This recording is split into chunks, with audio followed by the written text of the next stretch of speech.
right, all right. Sorry for scaring you. I am going to check a lot of stuff today. Well, not today. We'll have a speaker, of course. Podcast. Ooh. So, welcome to the stream, my friends. Welcome to the stream. Um, oh, there's so many things happening already. Where's my chat? That's not my chat. Where's my chat? Where's my chat at? Cool. So, welcome. Good morning, everybody. We had a great weekend. We have a great weekend. So, I used to live like a real student, right? Like a real person that has nothing to do with what's it called? With any decoration or plans or man, I'm so bad at taking care of that stuff. But this weekend I changed my house. I changed everything up, and now I have like plants everywhere. I have a little garden that I can take care of. It's crazy how things are developing and growing. And I mean, I really feel like a grown up all of a sudden. I used to be a student. I used to party. I used to have fun. Slowly, it's turning into a grown up. But also, last Saturday, after open coffee or the open mic sessions, right at New Vesta, we sat in the park. It was pretty cool. And we played beach tennis, and I think this is what I'm gonna do every Saturday. Just play beach tennis, get some exercise in. Maybe if I find a partner, every morning we'll play beach tennis in the park. But yeah, that would be an exercise kind of thing. So yeah, if anyone likes to play beach tennis as a fitness kind of thing, feel free to join me in the park. Gonna do that as a morning workout session. Could be fun. So yeah, I am going to check audio this day because I was listening back to my audio. It wasn't fun. So I am going to get the stream on.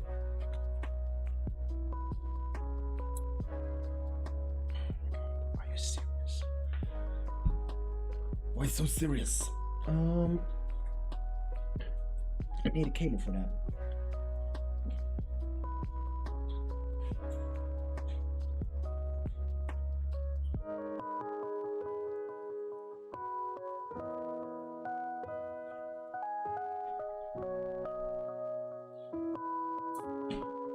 So I'm gonna check audio a bit, see what I sound like on both Twitch and Facebook and YouTube actually. It's a long ass cable, man. Oh, what the hell is this? What kind of cable is this? Do I need this cable? I don't think I need this cable. This is a... Oh wait, this is a... What is this? Oh, I don't need this one. Okay, so I need a other cable, a different one. Let's go see if we find another cable here. Because I don't really know where. Oh fuck, okay, well, let's do it this way. But yeah, so we're gonna do a podcast later with Esther Drive. We're gonna talk about how did I get here and about her past lives and what she's like and stuff like that. It's a podcast. It's gonna be a podcast or talk about self-development, and I'm gonna see if we can get some insights in there. We're gonna play a few Would You Rathers and stuff, so it's gonna be interesting, guys. It's gonna be interesting. But for now, you're with me, and I'll talk about like anything, like how stupid people are, for example, or how racism and whatever I don't know. So if you have a topic to talk about, please share it with me whilst I set up everything, and then we can talk about it. Yeah, we can talk about it.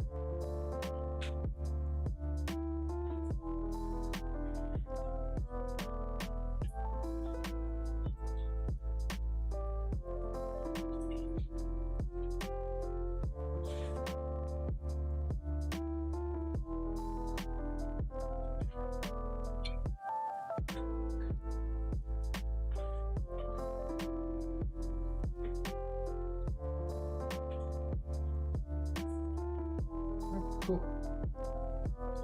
Found a cable. We're doing great. So I use this cable to test my audio. Oh, I could use a Bluetooth one actually. Because the stream has to be perfect, right? We're working on the perfect stream, and it takes a little while. But we're slowly getting there. Like, for example, something I could change is saying things twice. I mean, there's no need for saying things twice, is there? Oh, cancel. I don't want that. Now let's see if this works. We do this? Oh, okay. Now let's check my Facebook first. Now I'm gonna go to okay. Facebook. Let me see here. Facebook. My Facebook friends. Where is the stream? There we go. All right. So it sounds pretty good. Oh, I don't like this music actually. I'm gonna go somewhere that I haven't listened to yet. Oh, I'm gonna do this one. Okay. It sounds good. It sounds good to me, guys. After changing the music, let's see what happens. I think it sounds pretty well.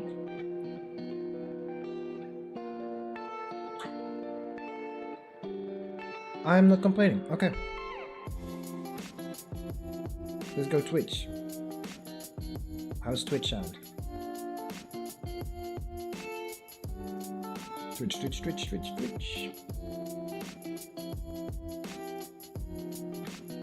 Let's see. Commercial, of course.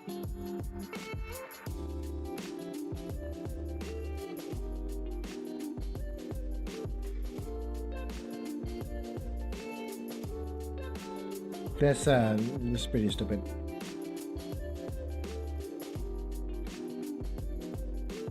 Okay, there we go. Now, how does it sound like? I think this sounds good, right? This is not too bad, is it?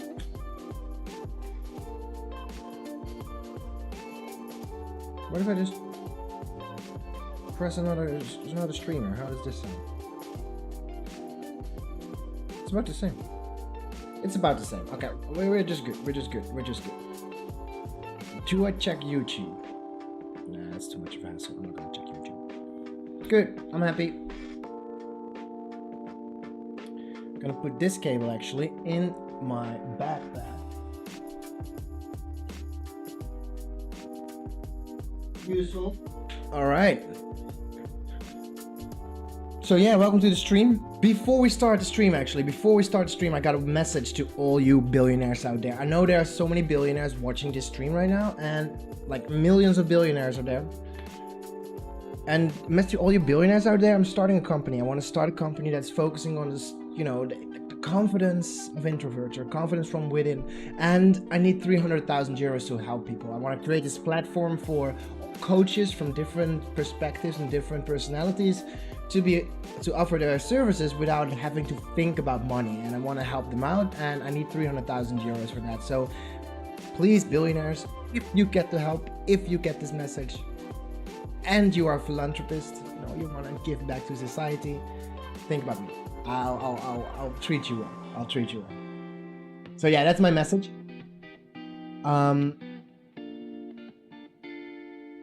Let's get into it. A bit. Where is my push? I'm also eating still, just preparing everything.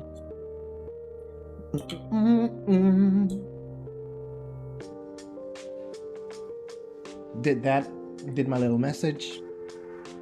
You know, law of attraction sometimes works this way. I know it may sound a little bit unorthodox, asking for materialistic stuff, but no, maybe me. Would you rather? All right, let's change up the would you rather. Let's think of would you rathers. This one really hurts. All right. By the way, in chat, if you're in chat and you know a would you rather that is very philosophical or, you know, very interesting to think about, please share. So please share it in the chat. That would be great.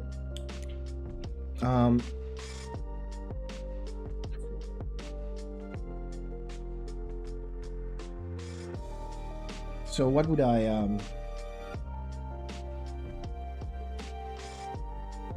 what would you rather's are fun? You know what? I'm just gonna go look up.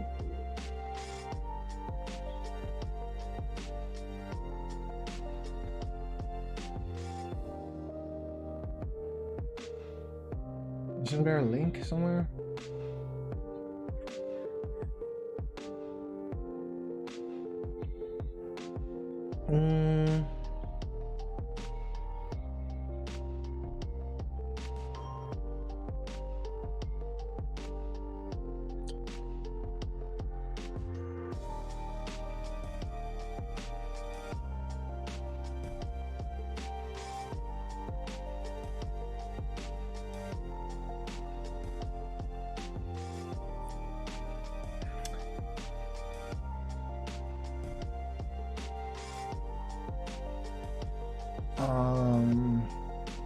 These are not too difficult, are they?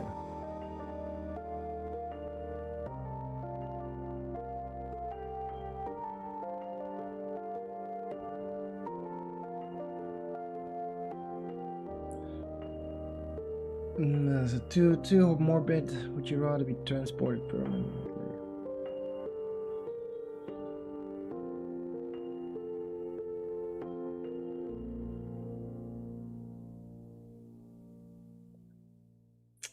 Okay, I think I got something. Would you rather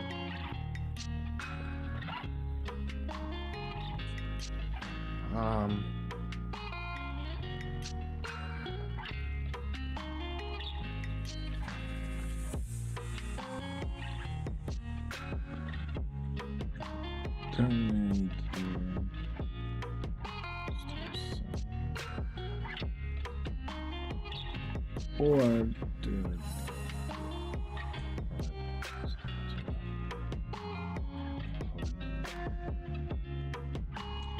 this is a good one.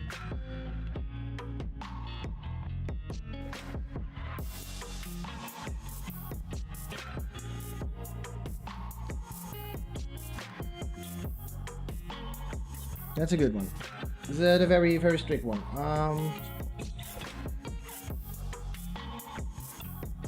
Next one. Would you rather? If you know would you rather questions, please list them to me.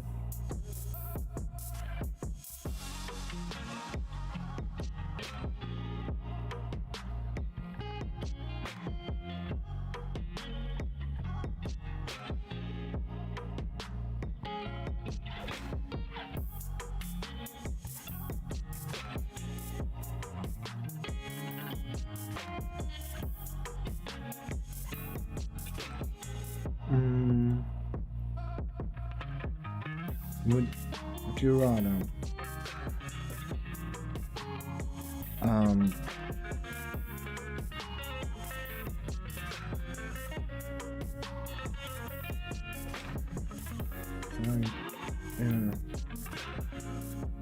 please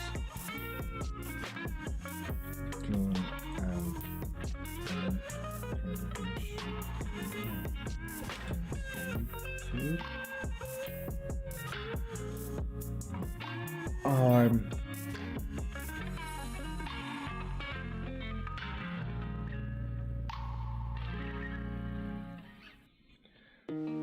you ever find inner peace, joy, and unconditional love in solitude, or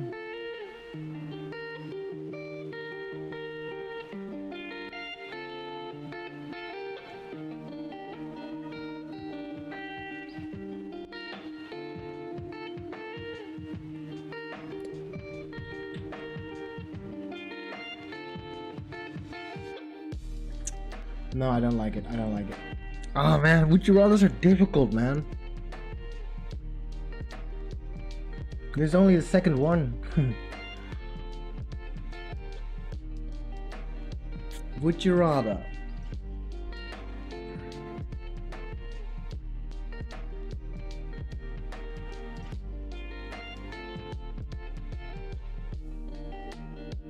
be poor by helping people, by poor, or rich by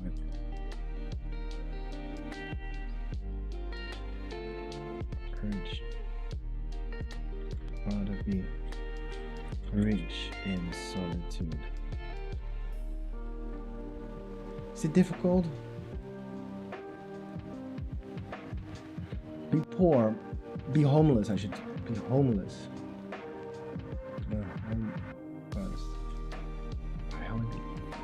This is maybe difficult, is it?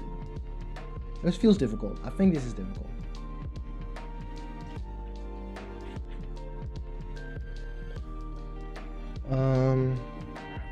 Would you rather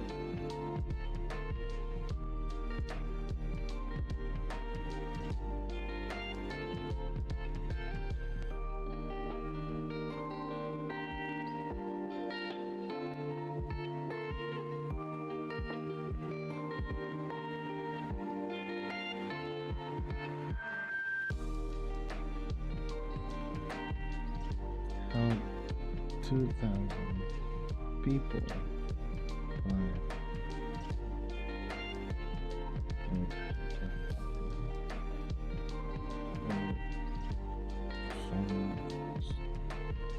steals your idea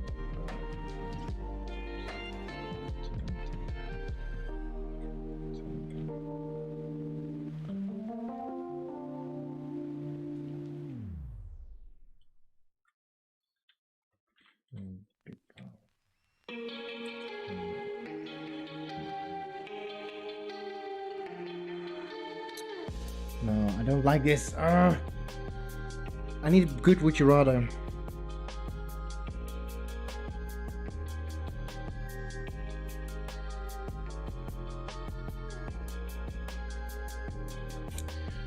Would you rather take the red pill and the truth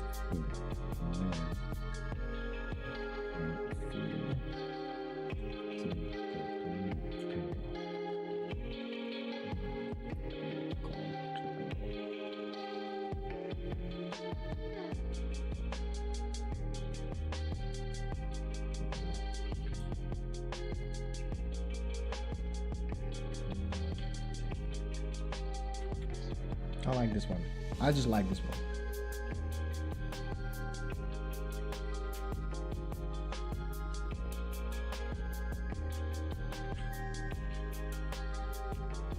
Would you rather live in them?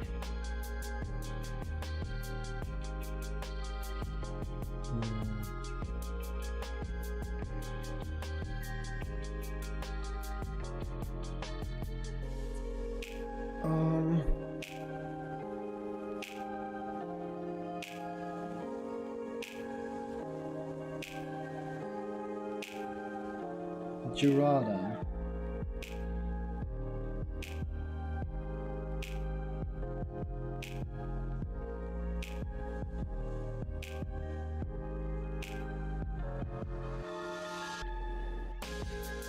be unhappy for 10 years?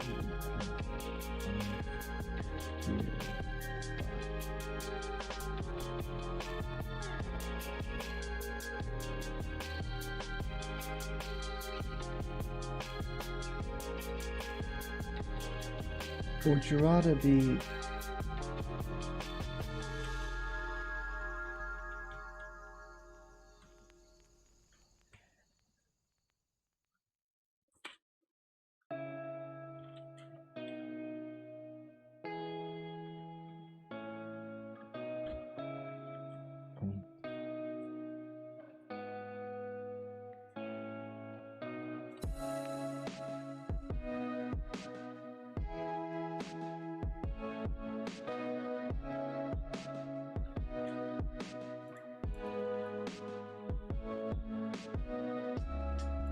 I like this one.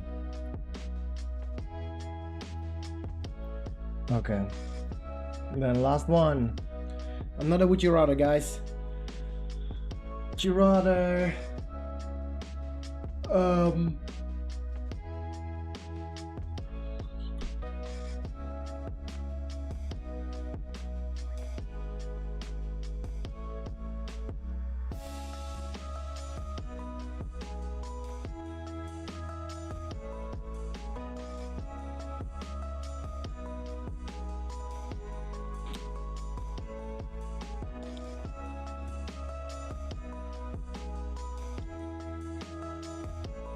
would you rather be an light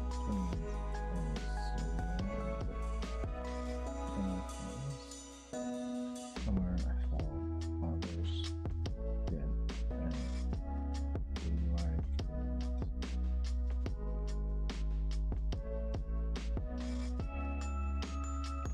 or help others get enlightened.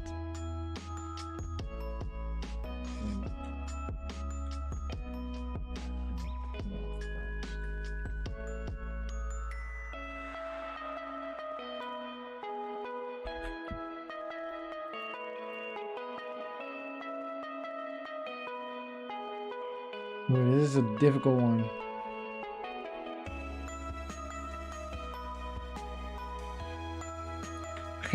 Okay, I got it. Esther, right.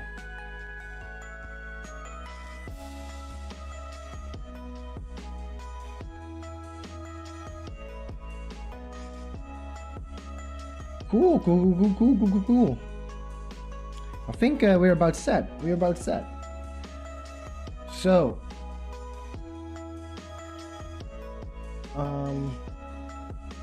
oh no, wait, we have to change the guest speaker one, right?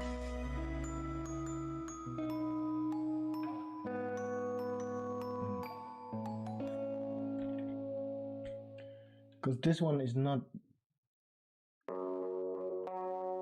seeable. So I have to zoom in here.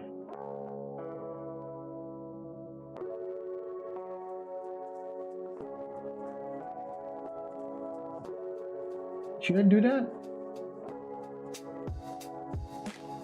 Yeah, I'll do that.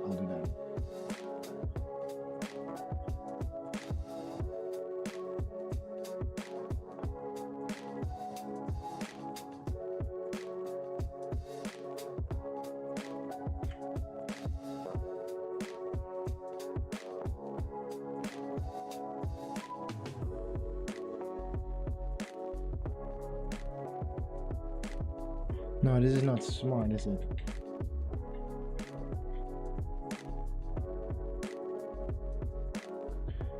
This is probably not smart because this will look like this. Okay, so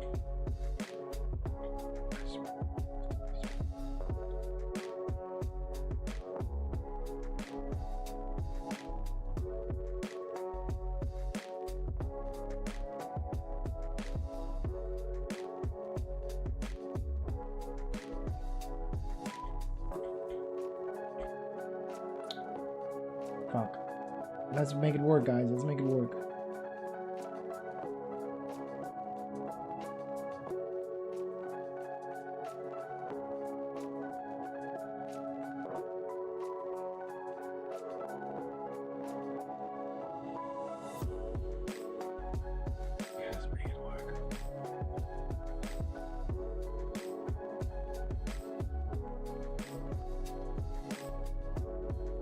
Hopefully this works.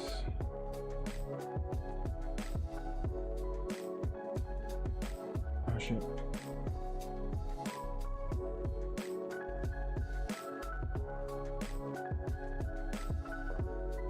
You should be able to read all this, right? I think you read this. You can read this. No figure. Alright, now apparently my Discord is not working. Oh, there it goes.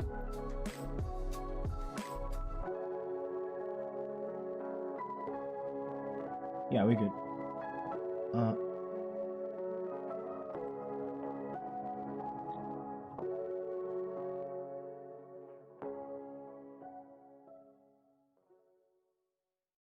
Yeah, we're good. We're good. We're good. We're good. We're good. We're good.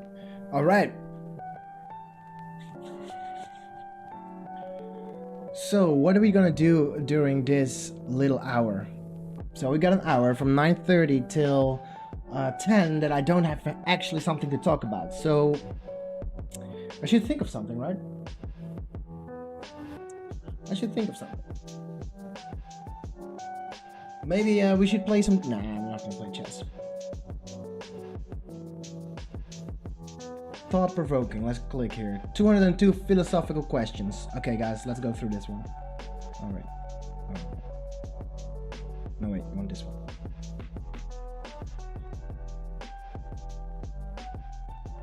You ready to think about stuff?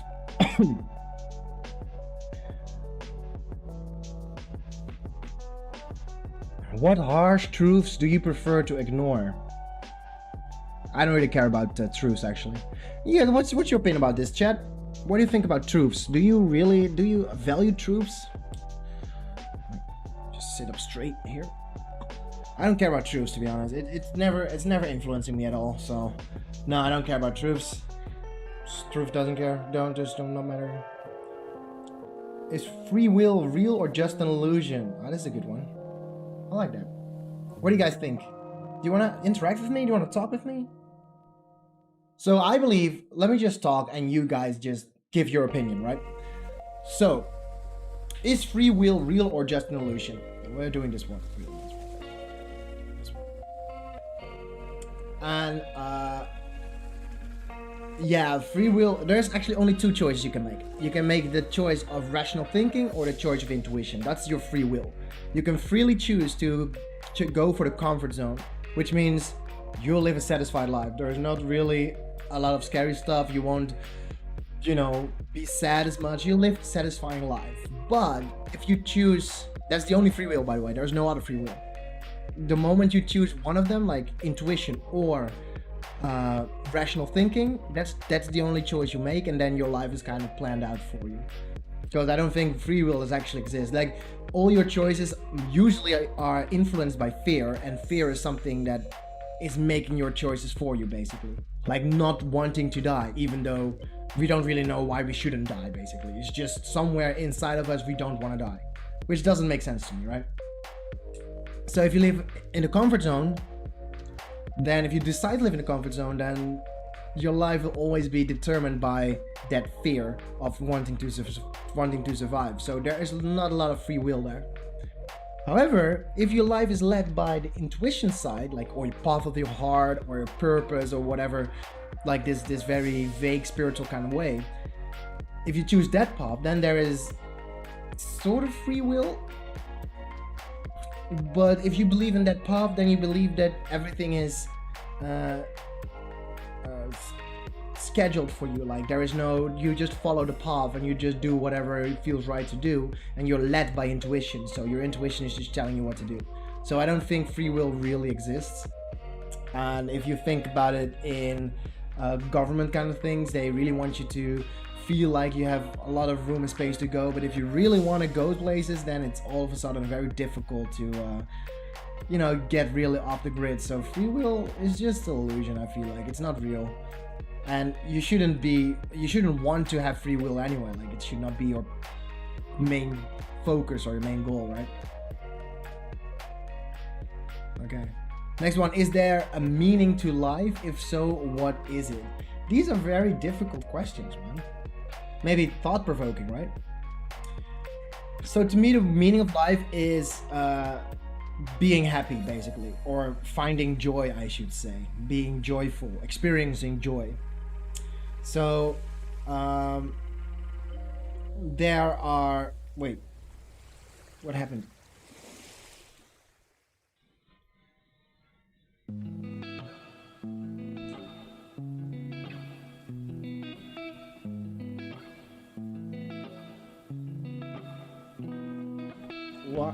What is happening?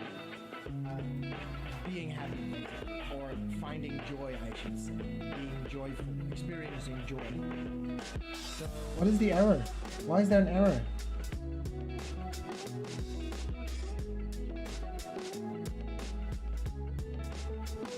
There's a chat error, guys.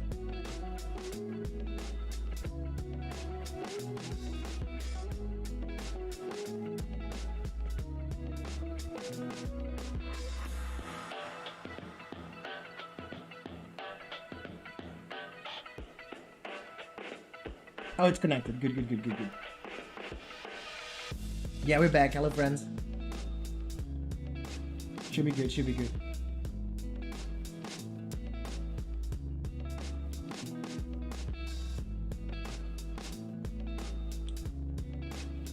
Okay, we're good.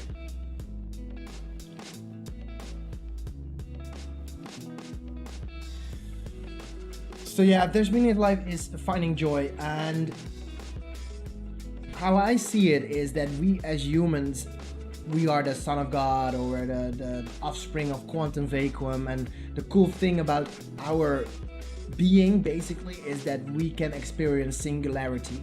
So we can experience singular emotions like unconditional love, joy, and inner peace, and no other entity or being can experience that as fully as we can. And we can kind of control it, we can kind of explain it, we can kind of make use of it, and that's what makes us unique, that's what makes us strong. However, we need some time to develop. So our path in our life and our whole idea of what we're doing on this stuff is kind of preparing us to understanding singularity in such a way that we can use it for the better of us, basically. So yeah, that's what I think is the meaning of life. I mean, who else fucking knows, right? Like, for now, just let's try to experience joy, right? Live in the moment. Try not to make our brains or whatever, our fear lead us. Okay, where's the line between art and not art?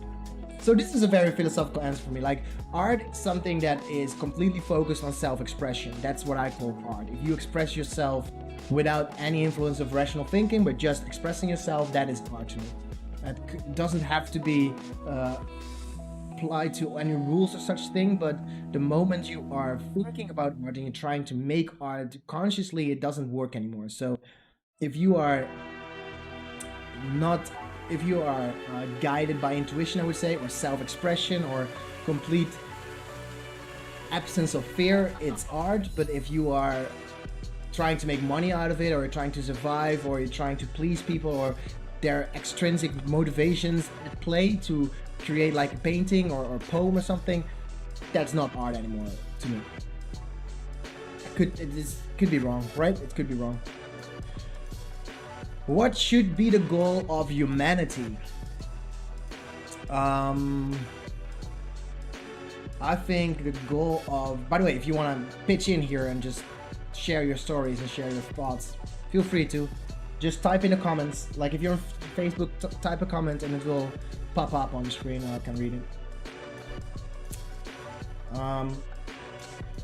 What should be the goal of humanity?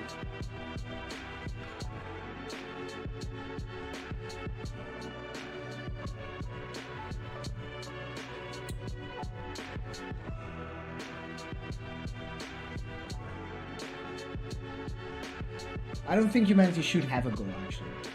I think the goal of humanity should be not having goals, not having purpose, not having future or past, just living in a moment. I feel like a lot of shit will be solved if we don't have goals or expectations. What's up, Banjo? How you doing? You're here. Cool, cool, cool, cool. Are you a moderator yet? Are you a moderator? You're not even a mod, are you?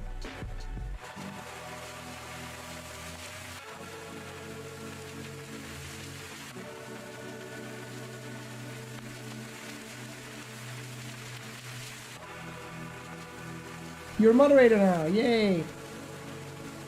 Nothing is really going on, actually. Not much is going on, not much. I'm just chilling. Wait, you can hear my voice, right? Yeah, you can hear me.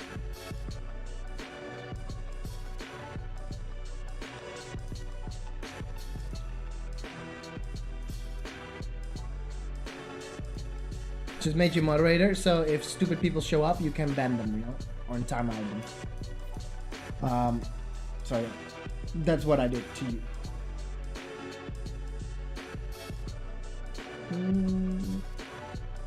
But yeah, right now I'm just kind of preparing the stream, and if you want to, we can talk a bit about it.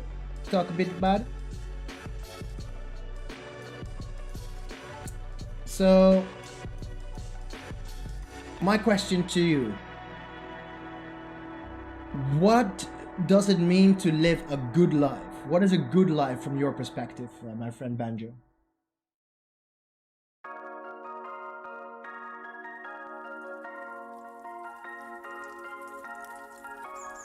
Actually, if you want to, we can talk on Discord. Let me move to an open channel.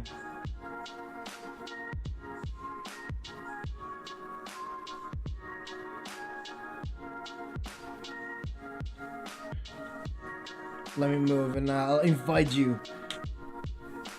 Put on a podcast stream. Do you want to join on Discord? We talk about it a bit.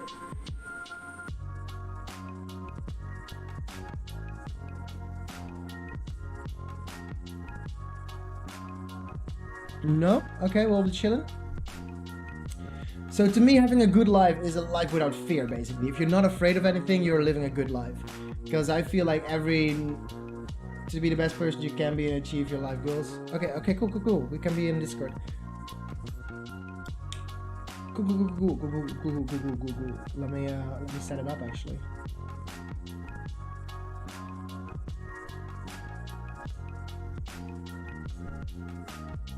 Where's my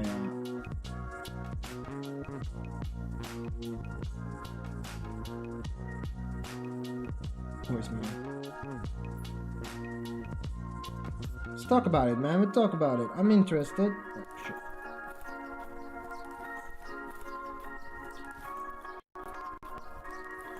But yeah, we only have 8 more minutes. 8.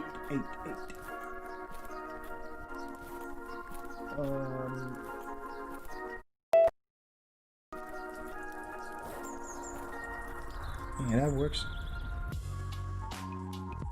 Banjo, why are you muted? I can't hear you. You're muted. Oh, did I server mute you? Oh shit. How about now? That's why I couldn't unmute. There we go. Yeah. All right. Yeah, let me show you. Now turn on. Just wait. Why is your face not there? Because I haven't put my camera on. If you want to, yeah, you don't have to, but it's a nice way to chat. So welcome Banjo. We're talking about a few conversation starters about thought-provoking stuff, and let's see if we can just answer one. Here is this one is always a good one. There's something fun to talk about, Mr. Banjo. So, is suffering a necessary part of the human condition? What would people who never suffered be like? So, like there's this theory, right? It says you need to suffer, you need to experience negativity before you can experience positivity, because otherwise you won't have you won't know what positivity is if you've never experienced negativity. Yeah. So what do you think? What do you think is the answer? Is suffering a necessary part of the human condition? Yes. A little bit difficult. You think so? Yeah, I'm not sure about it. I don't want to believe that we need to have suffering, But I don't mean like a lot of suffering. I mean like only a tiny bit to realize what, so you to know what negativity is. Yeah. Yeah, maybe, but that's kind of promoting living in a dualistic life, right? Like if you know what negativity is, it's gonna, I don't know. Let's see if we can find just trivia. I understand where you come from. Like open-ended questions. Let's go with that one. Okay.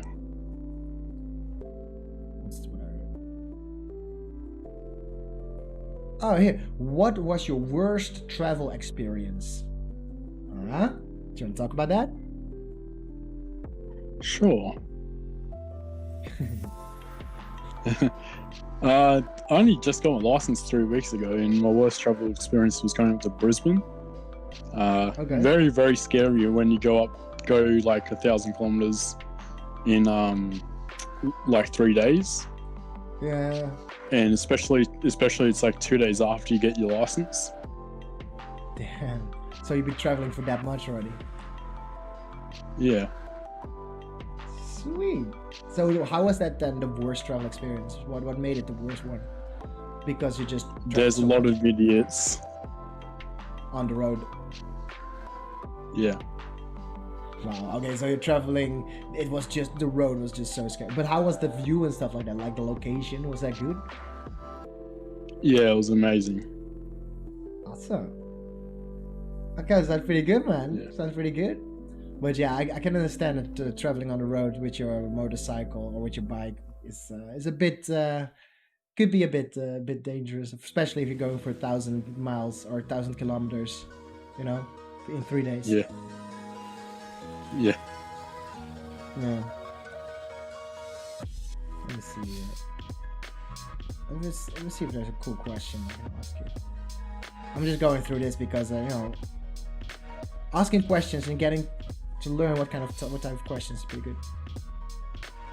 Yeah. Oh, what life hacks have you found to be particularly effective? What do you mean by that? Like, for example, people use so what you can do, for example, is that you use Coca-Cola to take paint off a car, for example. Another life hack could be I don't know what else could be a life hack. Oh yeah, if you're what's it called? If you are your what's it called? Your headset cables are being twisted all the time. Like when you put them in a pocket, just place a little knot in the top of it, like the two earbuds. If you tie them together, it doesn't entangle anymore. Well, you'd have to like unknot the knot, but that's it. There's no tangling anymore. Stuff like that, right? Oh yeah. Do you have one? Do you have Yeah. life hacks that you use? Not really. How about when you that's what when you normally when you do like butter or jam or like peanut butter, stuff like that, if you want to put it on your sandwich, you use a knife, right? Like most people use a knife where I'm from. Yeah. However, if you use a spoon and not the inside of the spoon but the outside of the spoon, like not the handle. called the concave. Yeah, no, not the handle. Like, so when you have That's a the part spoon, where it you goes, eat out of. like the round part, like not where you can. Yeah. Yeah. The part. Wait. I've got a spoon here. 1 second. So, if you look at my camera, if you use the inside of it, it's very difficult to put it on your bread, right? It's very difficult to put peanut butter or like Spread jam or something to spread it. Yeah, exactly. But if you lose the other side, like the round part of it, it's very easy. So that's what I use to instead of a knife, I use a spoon to you know, put butter or peanut butter or jam or something on my bread to spread it. Wow, That's life smart. hack. Yeah, it kind of works for me. Yeah, but I don't have any other life hacks. Like I used to look them up a lot, right? Like life hacks. Mr. Raj, welcome, Mr. Raj, welcome to the stream. Welcome to the stream. How are you doing, my friend? How are you doing? We're answering like random question. Mind blown. Yeah, is that such a revelation? You All put my right. camera on. Happy you're here. You're putting camera on? Okay, cool. Yeah, it's super easy. I use that a lot. Like, just use the other side of your spoon, and it's very easy to spread like jam and stuff like that. But yeah, that's kind of one of the very few life hacks that I use a lot. I like it.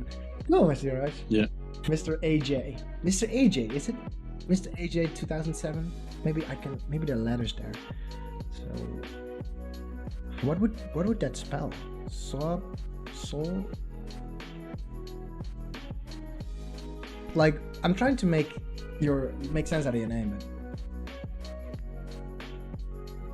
but oh really? But peanut butter and fluff sandwiches. I'll tell him. Yeah, you should tell him. Use the other side of a spoon. It's very easy to actually spread stuff. But Yeah. Marissa Raj. But what is the 2007-13? Like, is that like the birthday of your son? I guess. Because I was thinking it's like lead language, right? Like 1337 spells lead, or 8008 spells boob, or something like that. Or your nursing license to an SM. Ah, cool. You're a nurse. Oh, that's pretty cool. So I was trying to make sense of it. Like, what does the letters mean? What does the numbers mean? Like, what is it?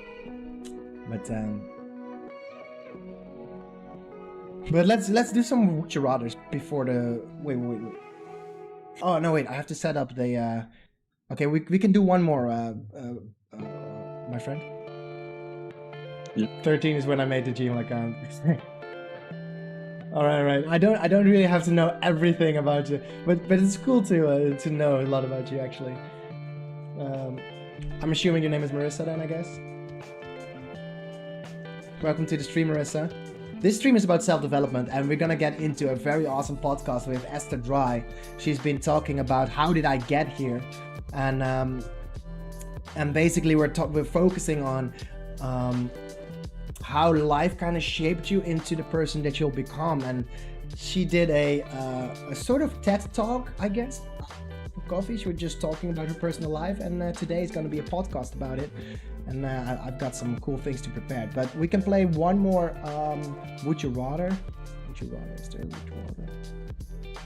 Yep. Conversation games. I don't would. Why are Would You Rathers? Are there no Would You Rathers?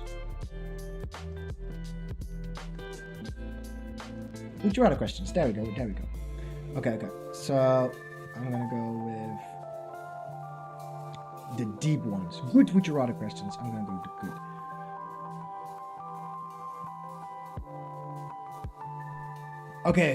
Okay. Are you ready? Banjo and Marissa? Yeah. Here it comes. Would you rather be a practicing doctor or a medical researcher? A practicing doctor. Medical researcher. Really? Medical researcher? Okay. Yeah. What do you prefer, Marissa? What do you prefer? Medical researcher or practicing doctor? So would you rather save lives? Researcher hands down? Okay. Fuck. Because is it such an obvious one? I feel like if you're a practicing doctor, you can help people in the moment, right? Like you can make people happier right in the moment. But if you're a researcher, you're looking to the future. Maybe researcher's better as well, yeah. Okay, let me change it up a little bit. Would you rather be a poor medical researcher, so you don't have a lot of money and not have a lot of recognition, but you are helping people in the future? Or be a practicing doctor who is very rich and very selfish? Poor or still a researcher? Medical researcher. Still a researcher, guys. Okay. I can't sway you. Okay, good. All right. I'm gonna go see if Esther Dry is ready. Hello. All right. Okay, I'm gonna go switch scenes. I'm gonna go into the podcast. Thank you for the follow, Marissa. Very good. And we're gonna talk about self-development. Oh, I'm so excited for this stream. Hey, wait. Join not me. showing up.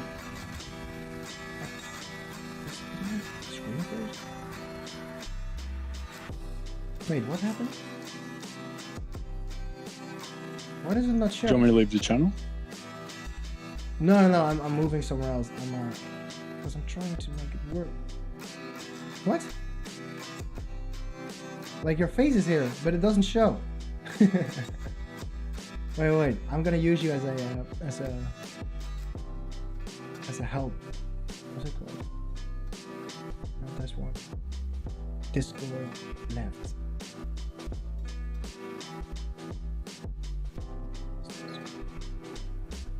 What the hell? What? Is it broken? What's up? I think. Oh wait. What if I just?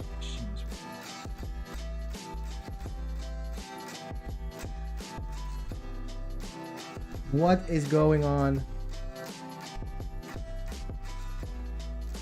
My Discord thingy is broken. Close it and restart. Like start it back up. I'm trying. So like Alt Control Delete and then Task Manager and close. Yeah, I'm afraid that I have to restart the stream, and that's not what I really want to do, actually. Because yeah, I can see that. oh no, I think I just have to restart. I'm just gonna try and restart Discord. Let's see if that works. Where's Discord? Where's? Yep. Oh man. Well, yeah, we're about to start with the I'll be right back. I'm quitting Discord. You won't hear me anymore, my friend Banjo. Like, you streamers, you can hear me, but Discord again.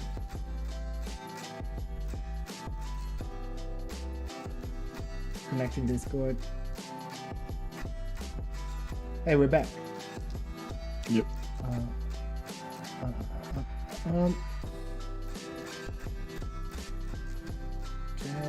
Hello, Esther.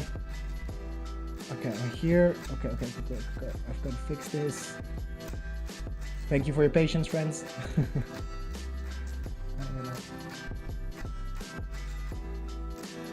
Guys, the Discord is not showing up in my... I have to restart the stream, I guess. That sucks. Okay, I'm gonna try one more thing. See if I can end the task from here.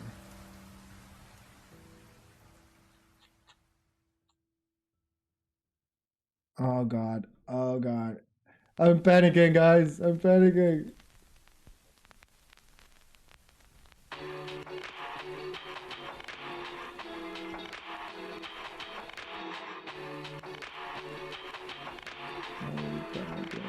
I'm panicking. Can you hear me again? You can probably hear me again, right? Yep. Okay. Please do it, because I don't want to restart the stream. Droid count. I think I need to restart stream.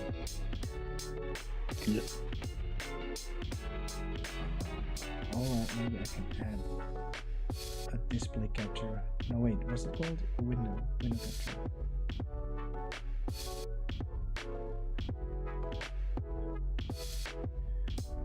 Okay, I'm just gonna try. Yes, it's here.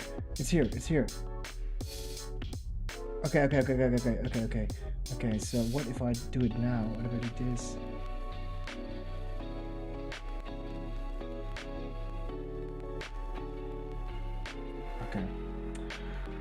Okay, please stay in, don't move.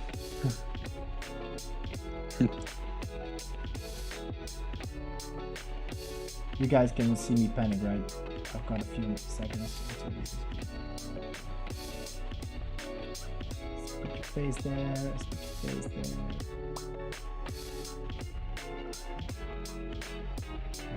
Tiny. Put your face tiny. Beautiful, it's true. I can't see shit. Oh man, guys, panic mode.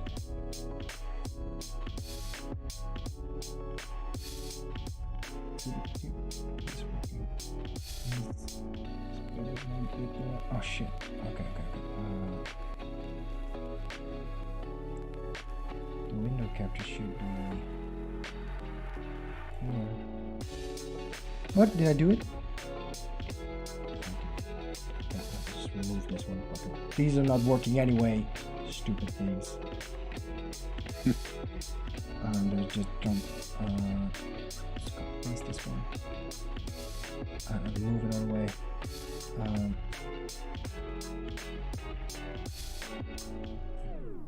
Turn off your... Don't... Yeah, keep... You can turn off your camera. That's fine. Oh, good. That was an accident. No, it's okay, man. It's okay. Don't worry about it. I went to tab into Twitch and I accidentally just left Discord. All right. No, it's all good. My friend. Okay, so we have to do all this stuff now. Just face it. This is my face.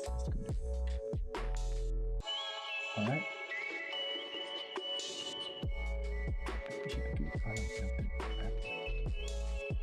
Get your face back. There's your face. There's your face. What? Face. I need face. Face. Face.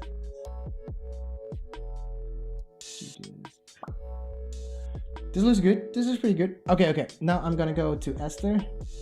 Esther, could you join the podcast voice channel? It is in Jump. streamer. No, we're gonna just going streaming. Yeah, you can go, but you can't join the podcast channel anyway. So I have perms. Sorry. What? Oh, you have perms, you what I right? said? No, Yeah. I don't think you can join the podcast one though, because it doesn't have all the perms. You can try though. I'll try. I don't think so. I don't think you can. Oh fuck, you can. Yeah, I can. Okay, you're cool. You're cool. That's because I'm in inner confidence. Yeah, you're in the inner-confident moderator stuff. Yeah, I get it. I can leave. You're I can cool. leave the channel if you want. Yeah, that would be preferable. Yeah. Otherwise, I have to take away all Yep. your privileges. We don't want that, do we? I don't mind. Up to you. Esther's here. Okay. I'll join this stream. Yeah. Okay. Join the stream. Thank you, Banjo, for testing and Yep. helping out. Good. All good. I'll talk to you on stream. See you, mate. See ya. mate. See ya. Okay, Esther, Miss Esther, here, how are you doing? Good. How are Do you you want me doing? to put video on or not? Or Yes, please. Yes, please. That would be the best. That would be best case scenario for me. Here I am. Here I come. Oh my gosh, your face. Oh my god. It's coming. I can't believe how rubbish I am technically. It's just allow. You're doing great. You're doing great. It's still loading though. Oh, there you are. Amazing. I am Like in my beautiful the house. lighting is a little bit. Could you turn around? Right. Could you put the laptop against the light? I can check the curtain. What? No. If you just turn around, like if you turn Hey. all the way around. Is that turn possible? all the way around. Yeah, No, like is that like better? that. Because then the light will be in your face, you know? Yeah. Cool. Okay. Yeah, that will be Here I better. am. Okay, we're doing good. We're doing good. It's a great start. We already got one viewer, actually two viewers, which is I forgot her name. Shit. Marissa Raj. She is a medical genius. No. Cool. I like geniuses. I can learn a lot from geniuses. Or wait, no, she has a nurse's license. She's a nurse, but she's also a genius, I guess. I mean, Well, it's a very particular skill. yeah, true. Nurses are like a superpower person. I would I think- describe nurses as superpower people. Yeah. She said thumbs up and love, so we're good. We're good. Thank you. It's amazing because we don't really have time to set stuff up. We are just immediately going into it. So it will all be a surprise to you. Well, what I we could do prepared, that. so. Yeah, I don't mind surprises. I'm quite good with surprises. Oh, could you do one? Could you do one thing for me? Okay, so on the left side you see like the podcast channel, right? And below that there is Yeah. your name, like your profile picture, and then your name, and then Yeah. there's mute, deafen, and user settings, right? Yeah, hang on. Do you see the cogwheel? Hang on. So to the left, Oh. all the way to the bottom. Hang on. Do you not see that? Oh, if you yeah, don't see it, yeah. it should User be good. settings, yeah. Yeah, click it, and then Yeah, go I've got to that. apps, and then scroll down to app settings and voice and video, and press on voice and video. Okay. App settings. Voice and video. Yeah, I got that. Yeah. And then scroll down What a do you bit need and me go to to do? voice activity. Do you see input mode voice activity, and click Okay. on it? I'm gonna find see it now. I can do it. Voice activity. Yeah, I've got voice activity. Yeah. Again, click on it, and on below it Yeah, it I've got says that input sensitivity. Do you see input sensitivity, and that Yeah, I've got automatically that. determine input sensitivity? Then turn that off, so you get like a bar. So you get like a little slider, and put the slider on Yeah. minus 80 decibels. Yeah, I've got that. Done that. Oh, it's on minus and then 80 I come back to decibels? you. Let's have a look. Let's put it down to minus 80. Minus 80. Okay, yeah. I went all the way down. Okay, there we go. Yeah, all the way down is like 100, and I'm in the then room. very good. Yes, amazing. Because that means that I can hear every word you say. Because sometimes you break up because the volume is. Never mind, doesn't really matter. So It's fine. You can give me all the help I need. I don't mind. You tell me what to do. let me introduce what we're doing here for all the new people in chat. So my name is Enrique Eckenbach. I used to be a speaker for TED Talks and TEDx in Breda. I used to be a host for TED Breda University of Applied Science, and during COVID I decided, okay, I need to reach out to people. I want to be a public speaker. I want to have conversations about self-development. I don't know how to do it. So I started Twitch. I started streaming. I started setting up Open Coffee podcasts. So every day I invite someone to come talk with me about self-development. It could be any object, any subject, anything that comes to mind. And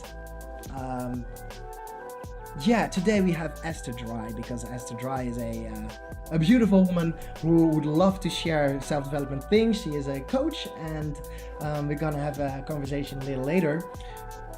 But I'm every time I do this intro, I think of something else just to try and see what fits and what makes me feel comfortable. This one is not one that fits me. I thought maybe I'd talk a little bit about who I am, but I don't like talking about myself as much. So let's just go ahead and talk a little bit about self-development. Also, people in the chat, you can join us. I'll read chat as well. I get some input from you guys. If you have a question or if you have an opinion, then if you're on Facebook, you just write a comment and we can see everything, right? We'll pay attention to it. That was my little introduction. And with Open Coffee Podcasts, we have a little bit. Oh wait, I should change the title. I think I should do this. I think we should be good here. Okay. Sounds good. All right. So I think I have to change the title to that I can having a chat with Esther. Yeah, that's what I'm looking for. And then I'm gonna change this to my chat again. Banjo is here. Very good. Oh shit! Something is good again. It's okay. It's fine. Dashboard. It's all good. I'm the same with technical stuff. It ruins my brain. Yeah, I know, right? I know. Save settings. Alright, I think we should be good now again. Yeah, we're connected. And then I should check. I'm just really quickly checking everything so that everything works again. No problem, Enrique. No problem. Take your time. Checking last comment. Is that working?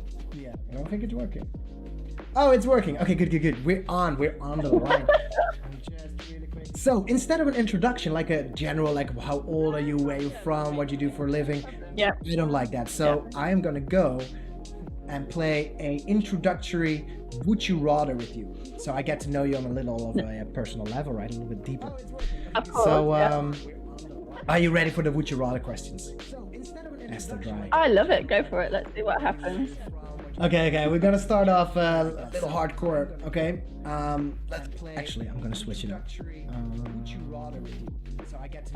Well, I don't know what you're gonna do, so you can mix it up. So it's fine. Yeah, I'm gonna mix it up a little bit. I'm gonna take this one. I love it. Go for it. Let's see what happens. Because the first one was a little bit edgy.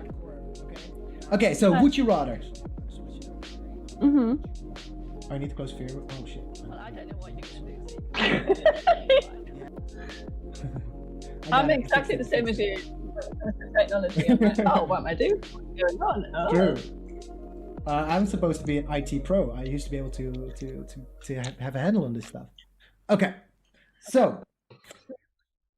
Oh, man. I wish I was prepared. Just breathe and say it.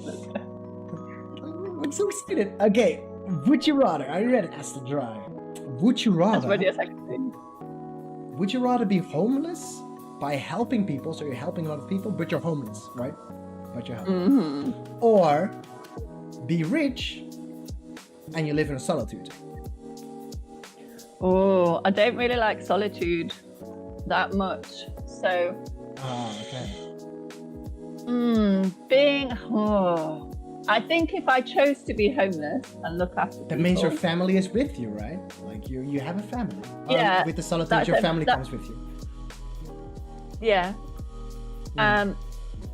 If I was making that conscious decision to be homeless and help people, rather than to be rich and not have anybody around me, I think I definitely want people around me. I like people. They're my favorite thing in the world, to be honest with you. Okay. Because if I'm choosing, because it sounds to me like I'm choosing intentionally to be homeless to help people, like to, I don't know, live with them, support them. I would rather do that than be rich and on my own. I think being on your own all the time,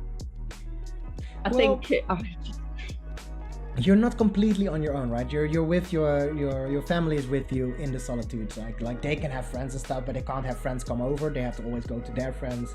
So you have your house. You live in solitude with your family. But okay. So that's it. My family's right? isolated. Oh no. I just don't live that way. I've never lived that way. We've always had people in our home come and go, and so I think I'm still gonna stick. So if I'm homeless, I still get to see my family, though, don't I? Obviously, I still get to see. Yeah. Well, your family goes with you in both decisions, so you're gonna be homeless with your family, basically. That's fine. Yeah, I'll be homeless with my family. They might not like it. Sure. Okay. All right. You get to help people, but all right, cool. Okay. Yeah, but then it's that thing about community, isn't it? I mean, I don't know whether I'm just being completely idealistic about it and be like, but I think whenever you give out helping and caring, it comes back to you in lots of different ways that you couldn't expect. So I'm kind of open to that, rather than not letting anybody in and not learning anything or getting out of my comfort zone. Yeah, that's the way I look at that question. True. Okay, good answer. I had the same answer basically a bit. Like I wanted to be homeless by helping people because the thing is, like, now that I think about the question a bit more, is that if you're rich and in solitude, there's so many monks that have become enlightened and stuff like that, right? They become like very mindful, but they're rich and they're in solitude and they're just really I don't know. It's a difficult one. Well, yeah, it depends how you. Yeah. Go on. No, it depends. Well, it depends how you define. Yeah, it depends how you define richness. Really, like I've realised that richness is more about abundance and how you see life every day. Like I think monks and nuns and anybody that does that, they learn gratitude every single day, and that life is a gift every day to enjoy. So depends. Like if you're talking just about money, that's like there's different vibrations about all those things, isn't there? I think. Well, there is for me. For me, there is. Yeah, that's true. Yeah, that's true. It's different energy. Okay. Maybe later I've got another question, but let's go through the questions because let's try another one. What do you think, guys, in the chat? Did you have an answer? Oh, no, everybody really had an answer. Alright, whatever. Don't play along. It's fine. So next question is: would you rather take the red pill and know the truth, but live in fear, like with the Matrix, right? You've seen the Matrix, right? Yeah. Okay, cool. So take the red pill, and you know you live outside of the Matrix, and you live in fear, and there is not a lot of food. You live underground, like near the core of the earth, because that's the only warm place left. Stuff like that. Or would you take the blue pill and just live your life comfortably? That's all a lie. However, you don't know it's a lie, right? You just live normally. That's the thing, isn't it, with that question? Because if you don't know it's a lie, it doesn't matter in a lot of ways, because you don't know any different. Because if you don't know any different, you don't know any different. So I think as I get older, I probably would want to be a bit more comfortable and just be like, oh, well, this is my reality. This is all that I know. I don't know that there's a red pill option. I don't know. Like, that's the thing, isn't it? Yeah. Whatever your reality is, that's what it is. So I think if you would have asked me in my 20s, I would have been like, I'm going to take the red pill and now I'm a bit like, I think I'd like to be a bit more gentle about life, you know, because that's quite.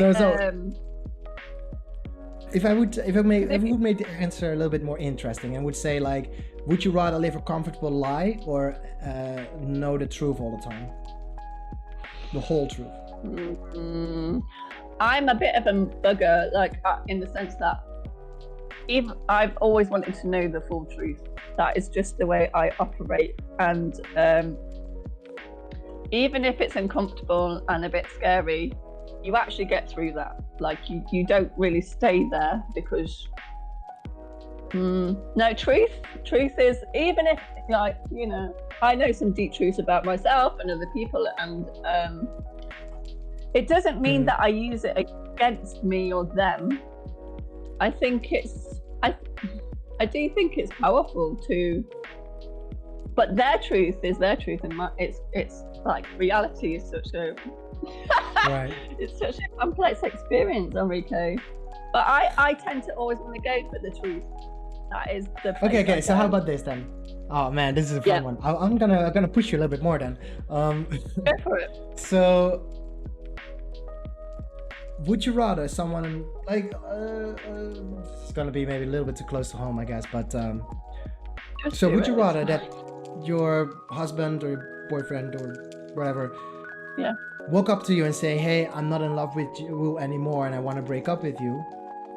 Or would you rather have him say, hey, I'm not in love with you anymore and I want to break up with you.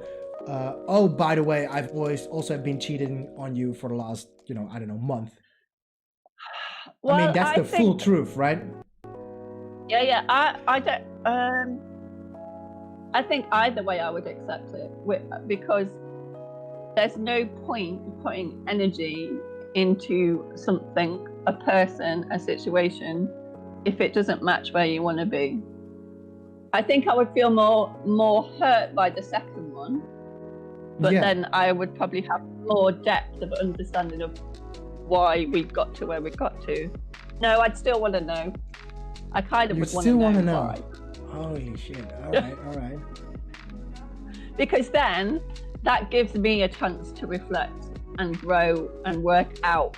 It's not necessarily about them, it's more about what I need to move forward. The truth to me. That's the way I view it. Okay. I'm reading chat and the chat says, if you're happy, it's like you can kind of be blissful, unaware, sort of, like with the blue pill, right?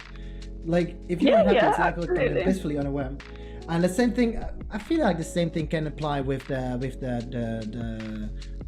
breakup one, right? Like all you need to know is that the person doesn't love you anymore, right? You don't really need to know how he figured out that he doesn't love you anymore. However, you're saying, like, I need to know that he cheated on me. Like, I need to be able to analyze everything. So, and this is okay. Yeah, I think I'm a very curious person. I always have been. And I think if I didn't understand how we got there, and then he was like, well, there's this other person and I have this with them, and I'd be like, oh, okay. It's always an opportunity for me to grow a bit more. That's kind of how I see it. Yeah, that's kind of what Marissa. But I forgot her name again. Marissa? I think Marissa. That's kind of what Marissa says as well. Marissa, she said, get hurt now, but you can move on. So you get hurt a little bit, but after that, it's a life lesson. I think so. That's kind of how I've gone through life. Yeah. I guess so. I think so. I agree, I guess. All right. Let's go to the next one. This one was the little bit of a tricky, edgy one. I didn't really want to start off this way, so I saved it for a bit. So you've been gentle with me. Yeah. Would you rather want to donate your organs to science or donate your organs to people who need them at the moment? Okay, so if I was the match for somebody that could have it and benefit from it now, Yeah. I think I would probably want to do that because science, yeah. When I think Well, the about it thing in the is- moment, from my heart right now, I'd be like, if I can help you now, I'll help you now. That's kind of what I do. That's how I would respond. Okay, so it's just intuitively at the moment. Yeah. So it's kind of funny, but because before you got here, we did some almost similar one. We asked, would you rather be a practicing? Would you rather be a practicing doctor, or would you be a medical researcher? Like, it's almost the same thing. It's not really the same thing, but the chat really likes this one. You know what I'm trying to say? Like, either you're saving people right in the moment, but you need science to actually be able to, right? Like, if you are living in the prehistorics, then being a medical researcher is way more important than being an actual practicing doctor, because you don't have any knowledge. There's no usefulness for you to be a practicing doctor, right? But so that's the same goes here as well.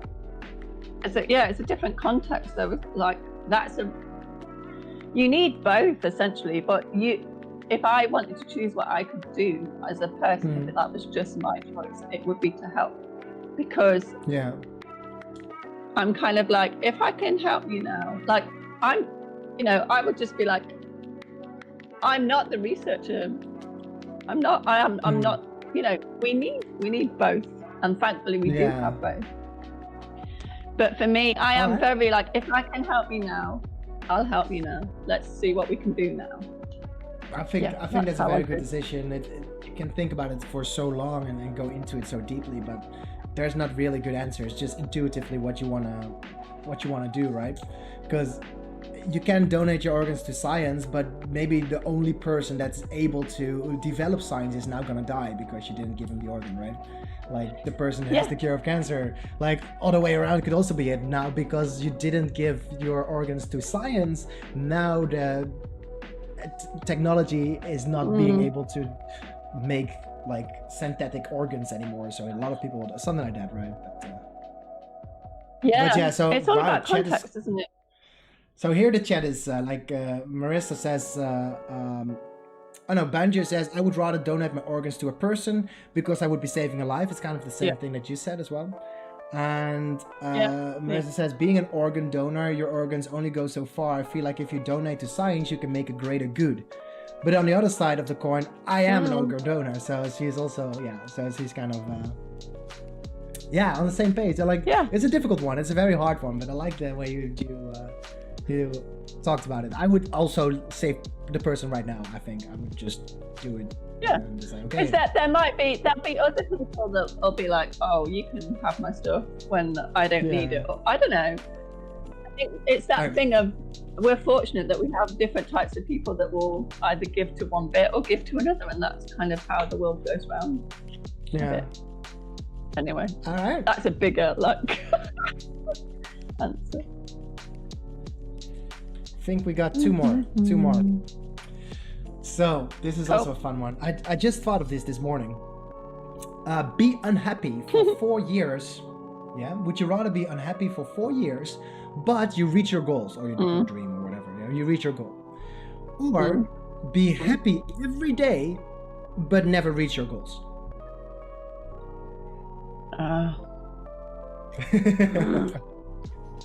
But that's a tricky one, because if your goal is to be happy, if you want to be happy and content every day and you have that, then it depends what you treat. Like, I'm going to twist it and be like, but to me, ultimately, to be content every day, everything that comes with that's enough for me.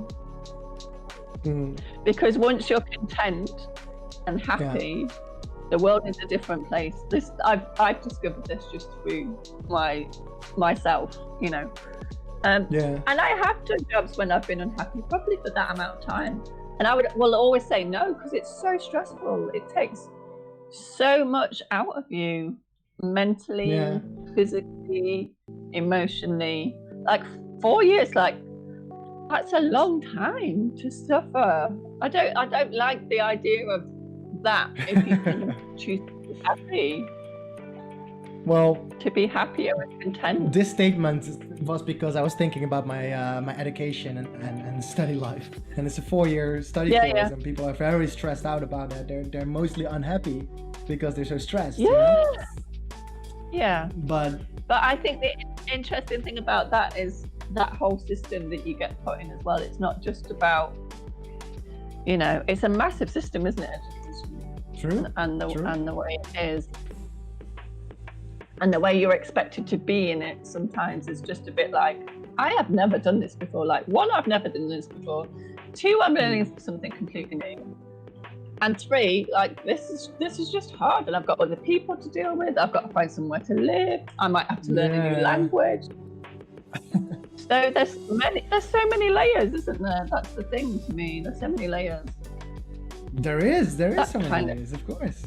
It's not an easy question, no. Well, But yeah, but that's the thing. Like, there is, like, if you think about Olympic medalists, right? They train for 4 years to become happy for only 2 months, right? Like, that's kind of what I said. They party for 2 months, and they only party for 2 months if they win gold. Usually, when they don't win gold, they start training and like almost immediately after the Olympics.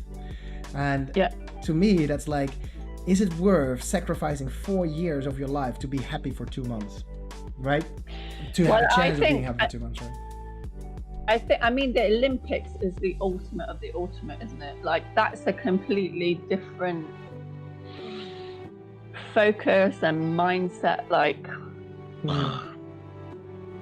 I think if you're locked into that is like always your ultimate goal, that's when you develop a very particular mindset and a very particular focus. So there must be part of you that's like, okay, I've done all the training, but literally on the day, you just don't know what's going to happen.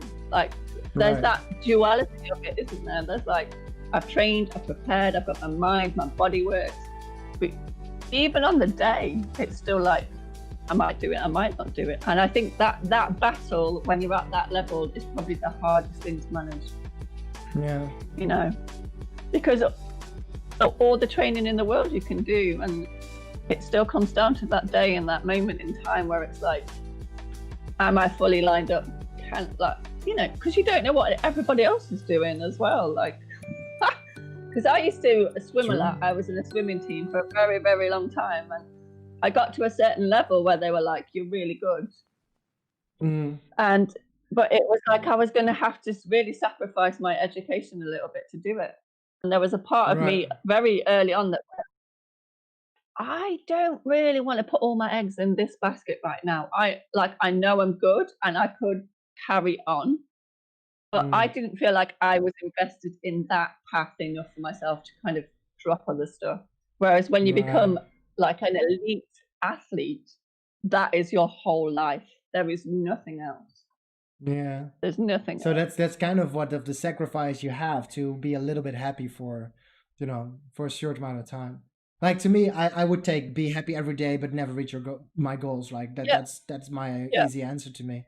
Because again, I don't have a family or anything. I'm just looking around for myself. I'm alone. So it's very easy for me to be happy every day and just live in the moment. But if you have to take care of people, it's like you think about stuff in a different kind of way. But you do. But over the past few years, I've done a lot of mindset work about that, and I do quite a lot of self-care to manage that. So I still have quite a lot of me time. I've got a son who's 12, a daughter who's 5, I've got a husband, I've got a cat, I've got a house.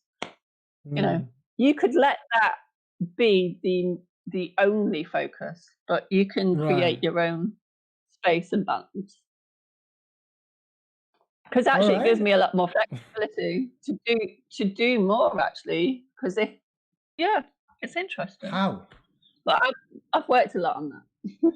Okay. So let me go to chat real quick. To quote a Taylor Swift song, I'm obsessed, sorry. Hell was the journey, but it brought me heaven. My choice is number 1 for sure. Okay, so, Marissa says, be unhappy for 4 years, but reach your goal, like your dream. Cool. Okay. And then she said, I've got 5 kids and I'm just learning about self-care. All right. I can help you out with that. She could totally, well, you guys should hit each other up. Maybe maybe there can be some Absolutely. guidance here, some coaching. Absolutely. I Or will just leave some I will chat. leave links. Yeah, yeah. Or yeah, it could be just Yeah. chatting. Yeah, if you type, wait, I can show you Discord. Discord. There you go. Mm-hmm. All right. So if you want to, Marissa, you can join the Discord server and you can look up Esther, and then maybe you guys can talk about it. But that's all up to you. It's all up to you. And also in the end of the I'm podcast. very. No, go on. Go on. It's okay. Go ahead. I'm always very happy So to just have conversations. yeah, just having conversations could help out. I mean, there's gonna be I'm gonna show the links and the contexture stuff. Thank you. So yeah, you can find her online and everything. Oh yeah, Marissa could be from America. Like it can be all over the world. It doesn't necessarily have to be the Netherlands. So oh, she dropped off. I lost her. She's gone. Uh-oh. Did your battery go off? Or is it you? It's like, Oh, what you're back happened? again. You're back again. Okay, you're Yeah, back yeah. here. You're back here. Have you got me? I don't know what's happened now. Turn on the camera. There we go. I don't have know your what video happened. yet, but Okay. I've just said for it to do it. Turn on camera. Here I am. There you go. yeah, there you go. There you go. Back in the room. Okay, good. Being happy for we did that. Okay, so yeah, I would say I like to be happy every day and just take care of myself. Just focus on me. And Yeah, I just think do I've whatever spent feels a right. lot of my life. I've spent a lot of my life not being happy, and the strain of it is phenomenal. I'm not prepared to do that ever again. Ever. There I'm we just go. not prepared There we to go. do it. Awesome. So the last one, this might be a little bit of an easier one. It depends on what your definition of enlightened is, but here we go. Would you rather be enlightened and surrounded by friends? So you are enlightened and your friends, you're surrounded by friends, or would you rather help others get enlightened, but you'll never have like true friends? You'll always be seen as that's kind of a personal problem I'm dealing with right now. But still, would you rather help other people's getting the enlightened and getting happy and getting inner truth, right? But they're not but your you have no friends. friends. No, they see you as this coach person. They don't really. Like they're not you're your friends, right? like you're the yeah, there you go. Yeah, you're like this channel or this conduit. Yeah, you're like a conjurer. I'm definitely into friendships. Friendships is one of the most important things in the universe to me. So I'm going to go with friendship. Right. Because I'm gonna go with Keep going. Yeah,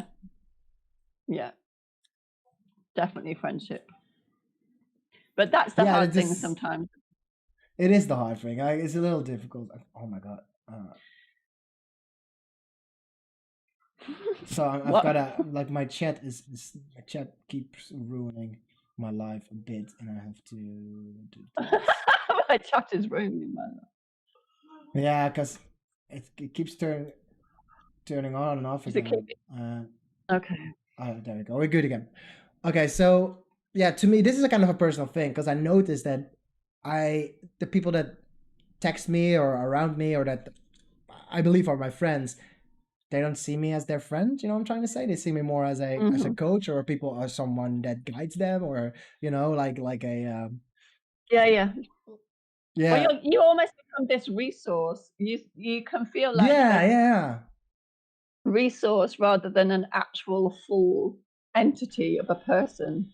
Yeah, I'm not a person. I'm like I got like sometimes. Yeah, well, it's just. But sometimes it kind of has to do with attraction and stuff like that as well. Keep going. Yeah, I was going to say that's something to do with how you, in a way, might. Boundaries are really important. Because I have conversations with people and then sometimes it changes direction and then I'm like, I'm kind of like, you've had your free time with me. If you want to go a bit further, yes, I'm your friend, but you're going for another level of conversation now, which is bigger. Like you kind of have to be a bit brave, I suppose, and say, well, I've given this much, and that's a pretty good amount of stuff. However, if you want to take it to the next level, we kind of have to go in a different direction. And I've learned to do that. Because as you know, you've met me. I like to talk. I'm a very open person. True. That's my daughter just coming back from the shop. But you do have to put those fine. Hi, Dallas. You're on the camera. That's my husband. Those are good. Those are good. So that's something about boundaries and having them. This is the best trip ever. I'm already in love. You know, yeah, this is my life. This is how I do stuff. I think that's something that you carve out over time. But I think there's a bit of you, if you're a naturally caring, helping person, you can sometimes feel like kind of saying, this is my boundary now. Like you kind of had enough now. Yeah. If you want more, well, but that's kind of the thing. It's not. Yeah, I can't really do that because I'm not actually selling my coaching or something like that. I'm not really a coach. I'm just very knowledgeable about certain aspects of life, basically. So I am just sharing my thoughts. Keep going. Yeah, but if you feel like you're sharing, it's not really fair of you to say that of yourself, though, because you're building it up still, aren't you? Yeah, true. It's not like you don't have a vision or a focus for what you do on UK. Like you are about community and bringing people together and sharing knowledge. But sharing still has a point where you kind of go, all right, well, what are you going to bring now? Because that's a reciprocal thing. Sharing should be a reciprocal energy or experience and exchange. And that's probably maybe what you're not feeling so much, perhaps. No, I think so. Yeah, perhaps. I think that's kind of my. I think so. Well, we could talk about it. Like, I think it's a pretty good. Let me see what our chat thinks. I'm just gonna go to chat real quick. Chat. It's tricky though, because I reckon like your friend who's the lady who's a nurse. I'm sure she gets people be like, "Oh, can I just ask you about so and so?" And it's like, well, up to a point you can, and then you have to go and when you are a professional and you have a certain skill set, people, I do it with some of my friends that are more technical or more. I ask them so much, and then they're like, "All right, now you have to work out the rest yourself." I've kind of given you a path to start down. I'm gonna make that's I gotta think about it a little bit more. Yeah, that's true. Yeah. So Marissa says, agreed. Number 1, be enlightened and surrounded by friends. Banjo says, enlightened and surrounded by friends. And then and then Marissa says, if I'm not anymore to agree with you guys, my head is gonna pop off. So she is completely on the level. She's completely on the same level. Good.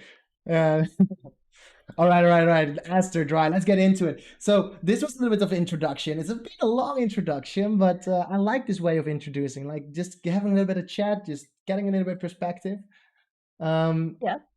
And but yeah, let's get into it. So you did a open coffee event, a live event, because you know this is the podcast event, which is digital. But every Saturday we have a live event in Breda. So if you're looking for a real life interaction with a coach and just on a stage talking about personal life, feel free to join in Breda, the Nieuwe Vestis, the public library.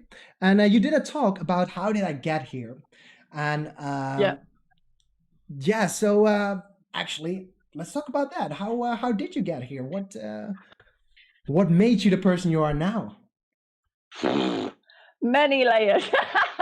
What I'm gonna I think what I might focus on as being the biggest game changer for me is I used to feel like the world was happening to me. Like I had no sense of how I could navigate myself through it, or not be in control, but be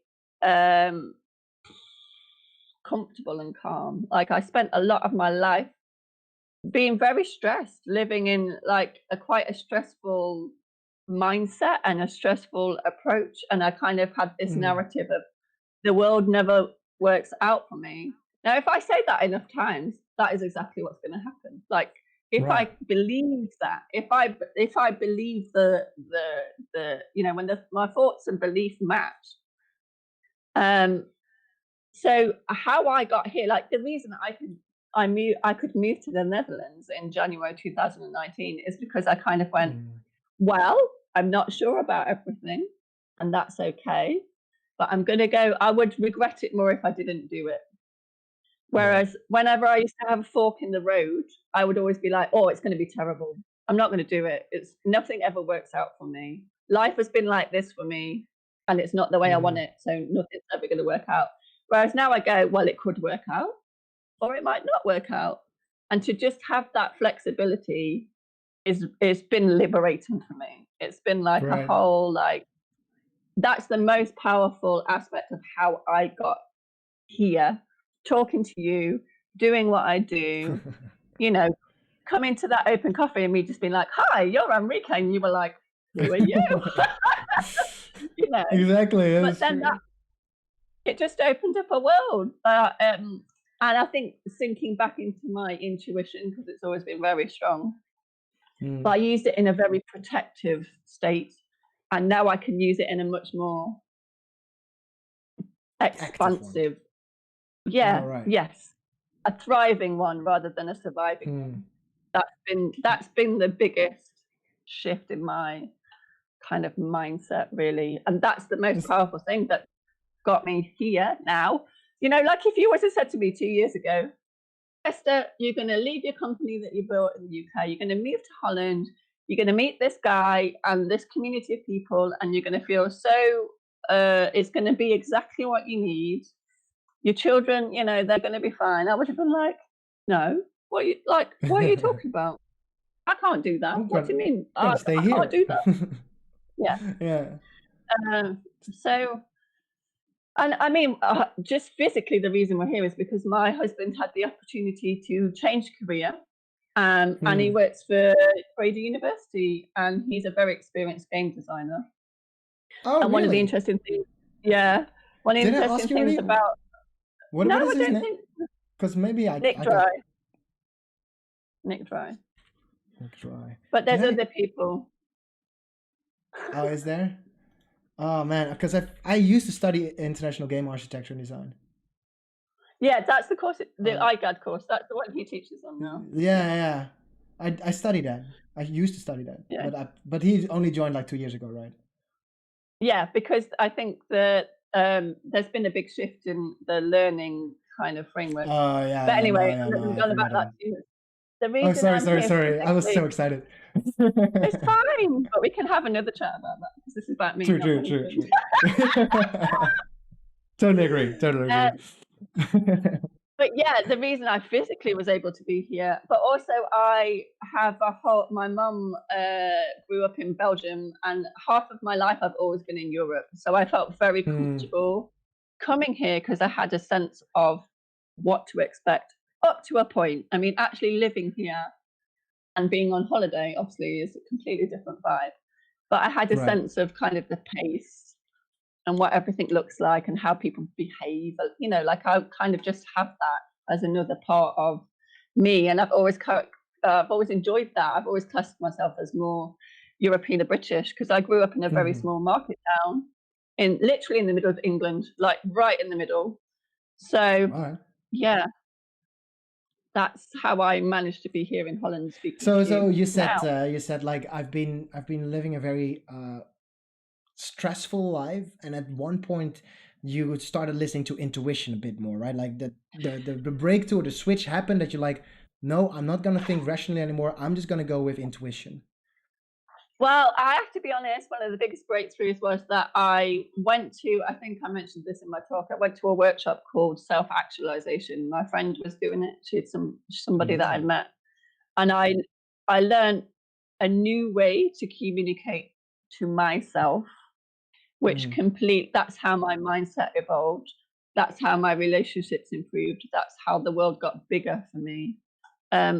Okay. So the actual, like the thing is, when you're used to kind of living in a survival state, there has to it was actually my husband and I, we were kind of stuck in this rut of how we were talking to each other for a good year and a half.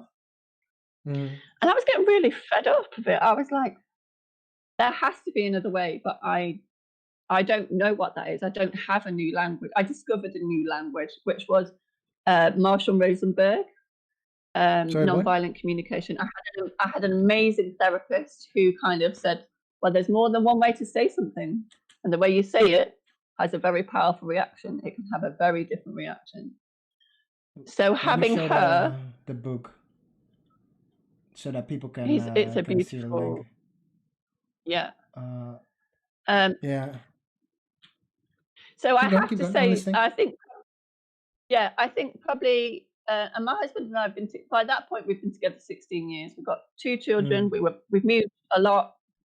And I was kind of like, yeah, it was learning a new language, really, that kind of helped me start being kinder to myself. I had to learn to be kind to myself because I was so used to not having that conversation. I just couldn't have it. I didn't know how to do it. So that was probably the most powerful switch for me, was like, oh, it's first of all, it's okay to not know everything. Like because that had been a strategy for me to feel safe. Like, I need to plan, I need to know, I need to do, but there's no flexibility in that, Enrico. There's no space in that. It's very rigid. And so it just got more and more and more rigid. And I was getting more and more and more and more stuck. And I was like, there was a bit, I suppose the intuition bit must have kicked in and been like, there is another way. You might just not know what it is. That's definitely where there was this little inner voice of like, there's more than one way to do it. In fact, there's more than 2 or 3 ways to do it. You just need to find the right way, or, well, not the right way, the way that you can get out of this. And that was what I was interested in. Yeah. And my situation and who I'm with and where I want to be. So it was getting stuck in a way that I wasn't expecting to, I think. I kind of, because by this point I'd done counselling training. I was like, I've got these skill sets, like, why can't I use them? And I did end up, I trained, through that self-actualization workshop, my friend who was running it, she introduced me to just the basics, a very tiny touch of NLP. And it, to me, that's about communication. It's the most powerful thing I have for me and other people. So I got very invested in learning that, because once I started, I was a bit like, oh, okay, I can, it didn't. That's it. That's how I got to be here. Is I learned a new language. Literally, I did. I learned a new language of how to look after myself and other people around me, and that's kind of. And I've always enjoyed being kind to people. It's just who I am. Like my mum always said to me when I was little, even when I was at school, like I'm 7 or 8, and some children they just. I don't know how they do it because it's not in my brain. I don't operate that way. And if they see a difference, they kind of attack it, or they don't know how to handle it. And I was always like, how have you got to thinking that that's okay to do that to somebody else? But I would just say, why are you doing that? That's not nice. Stop it. And people would look like, I'm 7, 8, 9 saying that to other 7 or 8, 9-year-olds. And my mum said to me, she said, you've always done it. You've always said to people, it's okay to be a bit different. We don't all have to be the same, just, And that's a big driving force in me, I think. It's like, like an intrinsic essence of who I am. Yeah, and realizing and figuring out that it's your core value, basically, your core being from such a young age, or for so long. It's actually very good. It's actually a very good gift to have. To realize that thing. That is one of the greatest gifts from my mum, particularly, and my dad. My dad's very kind. He does it in a different way, but my mum was always like, she taught me empathy, I think, from a very early age. That's probably the thing. Like, imagine how you would feel if you were that person, and I'd be like, I don't want to feel that way. And actually, I don't want anybody else to feel that way if I can help them. Yeah. That's kind of, you know, when you're little, that's kind of how you see it. Now talking about parents and raising children a bit, like what would you rather have changed about the way your parents raised you? Like if there's something in their way of raising you that you would like to change or would like to add on to it, or what would you have I think I would have liked them somehow that they would have, I think, to probably not feel guilty, to just, Okay. for them not to feel guilty about the choices they made or what they did, and to just probably have more of a every day is a gift kind of for them, because they kind of gave it to me, but they didn't necessarily do it. So it's kind of like they knew what they wanted to be and they couldn't quite do it because they maybe didn't have the energy or the tools or just, I think that would be it. Is to just be kind to yourself like you've been kind to me. All right, that would be pretty good. So then in January you moved to the Netherlands and you found Open Coffee. You found the little community. It wasn't the big community back then, I think, or was it already pretty big? Oh, we already started, right? Yeah, well, I came to the first Open Coffee I came to, I think, was in maybe September 2019. So and we already started doing the big stages and stuff. Yeah, because we were at Brandpunt, and I came along and I thought it was going to be one thing. And it was something completely different. I was like, yeah, this is better. This is better than what I thought it was going to be. So I was hooked after that. So how did it change you? How did it, what did Open Coffee, or what did that, I don't want to take any credit or, but I mean, how did that influence your life in a positive way? I think you can take some credit because when you decide to create community and create a platform or a space, you can take credit for that, Amrika. You can't take that away from you. Yeah, I think for me, you created that. Like you carved that out. Okay, all the relationships that we're starting to build within that's because you created that space. That is community to me. That's kind of why I was like, oh, this isn't just I think I came along and I was like, ooh, this is how I tick. This is stuff that I'm always interested in. And it's enriching. It's lovely to go along, for me to have that time for myself. I haven't got my children. I haven't got my husband. I haven't got any of that. It's indulgent to me. And it's a time to just be who I am. That's part of my self-care, is to make sure that I have these things that still feed who I am. And just, like the speakers you have are so varied, their experiences as well. So like for me as a coach or somebody who likes talking and wants to be a public speaker somehow, I still haven't, I'm getting there. Yeah. It's this massive knowledge base that I would not have known was there until I just saw it, really. And then I got to know the entrepreneur group on a Tuesday, and that was another community with a very different focus, but I needed both. So I was like, oh my god, I'm getting all this stuff under this umbrella. and so awesome. That's why it's always been so. That's why I get so excited every week. I'm like, wow, what's going to happen this week? What am I going to find out this week? And the conversations you have with the people, and you get to know them. And when you meet like-minded people, you might not always agree on everything, but when you meet other people that are invested in their own growth and personal development, you kind of go, the world's a good place. Actually, there's a lot of people that are interested in growing and thriving rather than just, Yeah. And if you're happy, just living. And it made me feel connected in the city that I was in, because I've always moved a lot. And that's why community to me is very powerful, because once you feel those connections, you do start to feel safer, and your energy, I'm very much about your energy shifts. You become more curious, and you become more just open to being like, like you said to me, do you want to do this talk? And I was a bit like, all right, let's just see. Like, just do it. There's that. Yeah, but you encourage that. That's the one thing you definitely encourage. And that is a gift to me, to just be like, you might not have done this before. I can help you out if you need help. But everybody that's there, we're kind of on the same wave.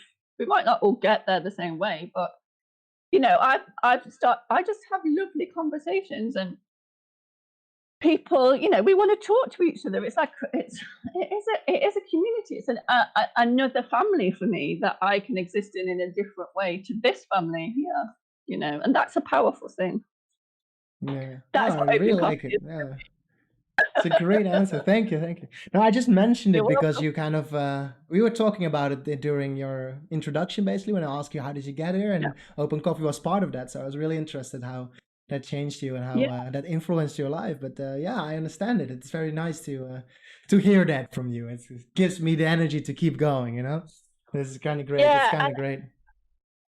Yeah, and like last week we like watching Hans Basing do his storytelling. I learned a lot from him, and I was like, oh, this is how you can frame it. This is, this is what people connect with, and this is. So it feels very reciprocal to me. It feels like we can all help each other out, and that is community at the end of the day, however it happens. And I like community. It's a beautiful thing. Awesome. Amazing. So let's talk a little bit about your job and your coaching, because you help people organize and structure their life, as far as I can tell. Maybe you want to talk interesting. about it. I've got two aspects, and because I've done NLP, I'm a trained practitioner with the International NLP Association. So I am a trained NLP practitioner, which gives me a set of skills as a therapist.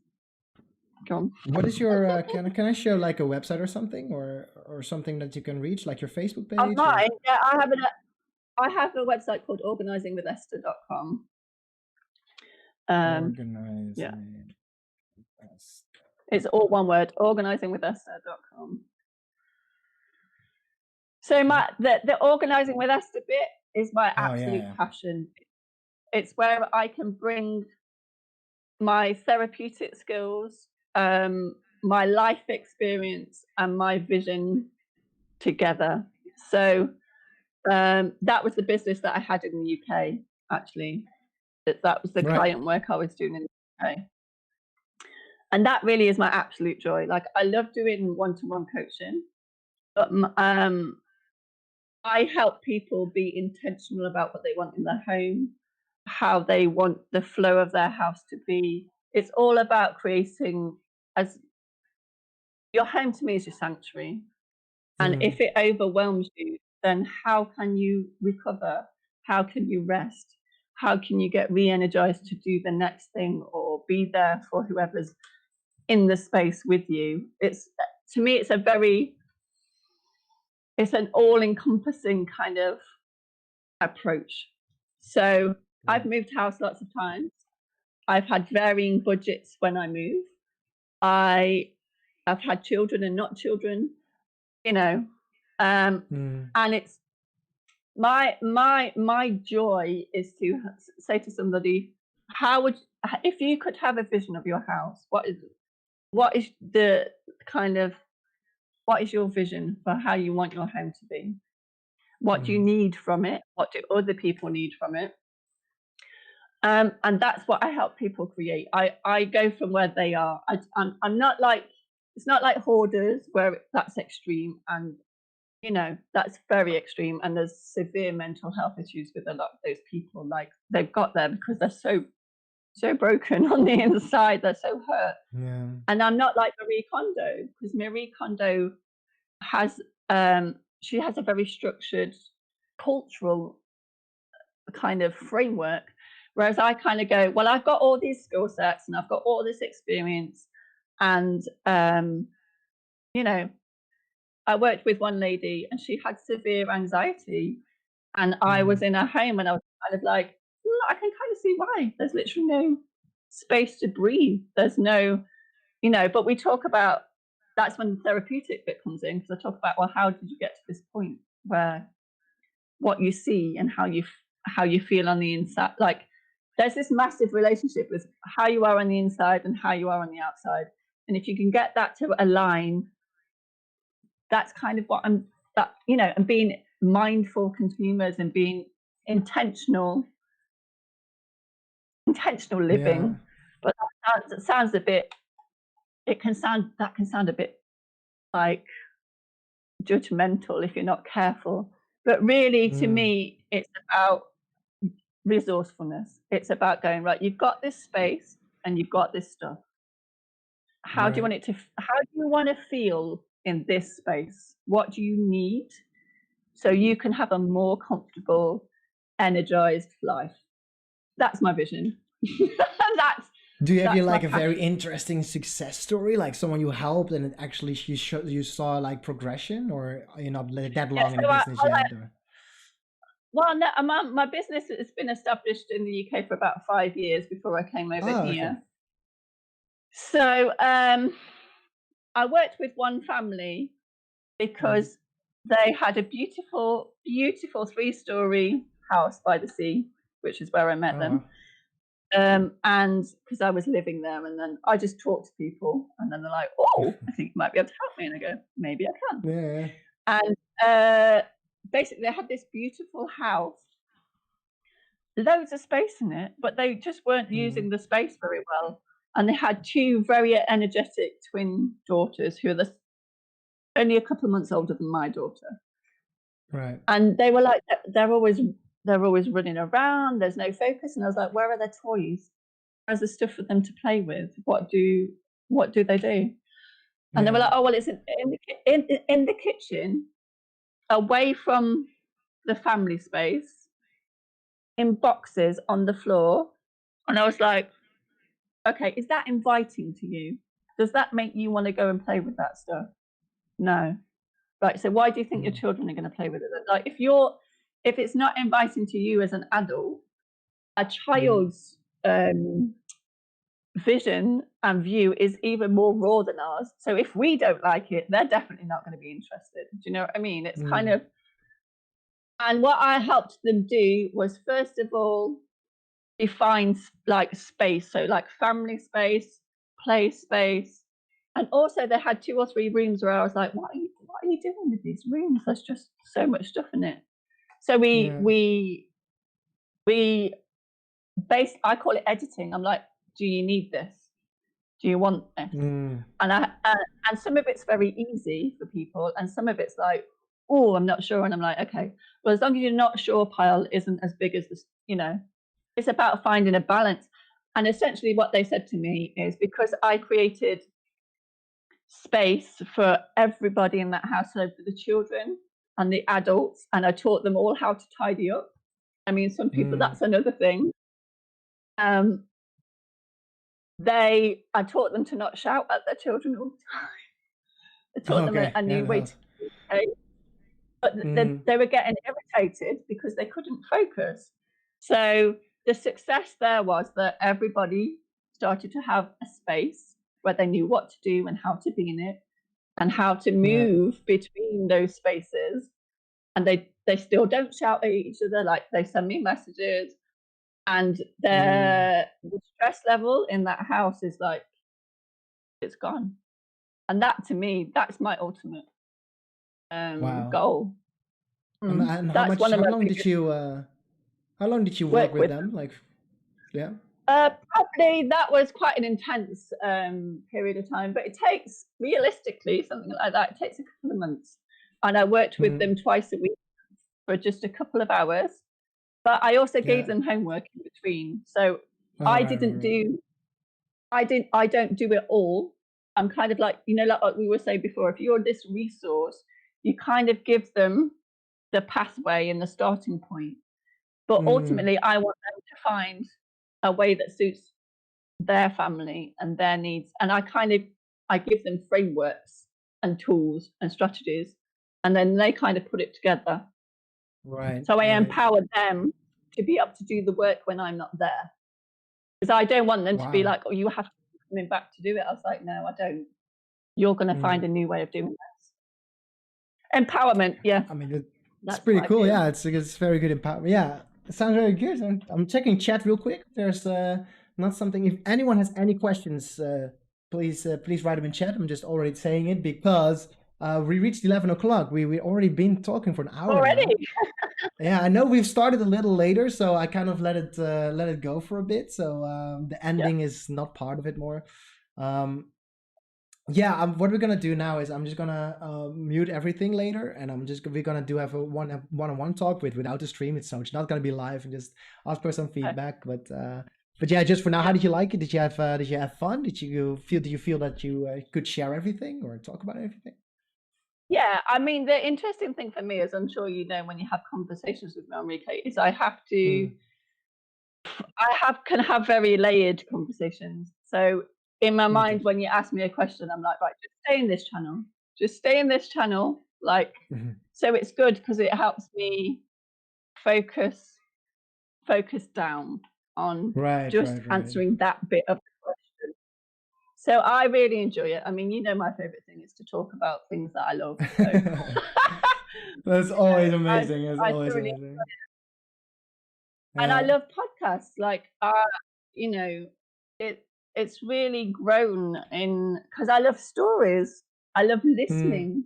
So it's all good for me. And I like the way you ask the questions, and you know, I've had a lovely time. Thank you very much for inviting me. Is there anything you would like? Sorry. That's it. Yeah, if you want to check me out.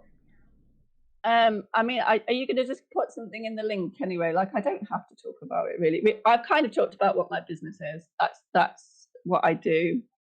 People can find me. I've got a Facebook page, which is a bit of a long title, which I need to change, which is Decluttering Specialist. Yeah, Decluttering Specialist and Personal Development Coach. Yeah, it's really long. I know. This was an exercise in me of learning how to present myself, and that's an ever evolving thing. So good, so good. I'm just going with it. And obviously, I have a website. Specialist. Esther. I did the website and the Facebook page. I put it in the chat, so the chat can see it now. Yeah, that's great. Okay. But if people, you know, that's it. If you want to find me, you can maybe do it through here, you know, through me and Enrique, or maybe through Open Coffee. You can find me on there. I'm part of that group. Like, I'm not very pushy. Like, if you want to find me, find me. If you don't, it's fine. It's fine. Yeah, Marissa says thank you for chatting. It was great meeting you, between brackets, because you know, podcast stuff. Yeah. Our lives are eerily similar, so Marissa and yours are probably very much alike, and she thanks you for the information. So that's great. Amazing. All right. I'm gonna go mute everything, and then we have a little bit of a feedback. I'll be back.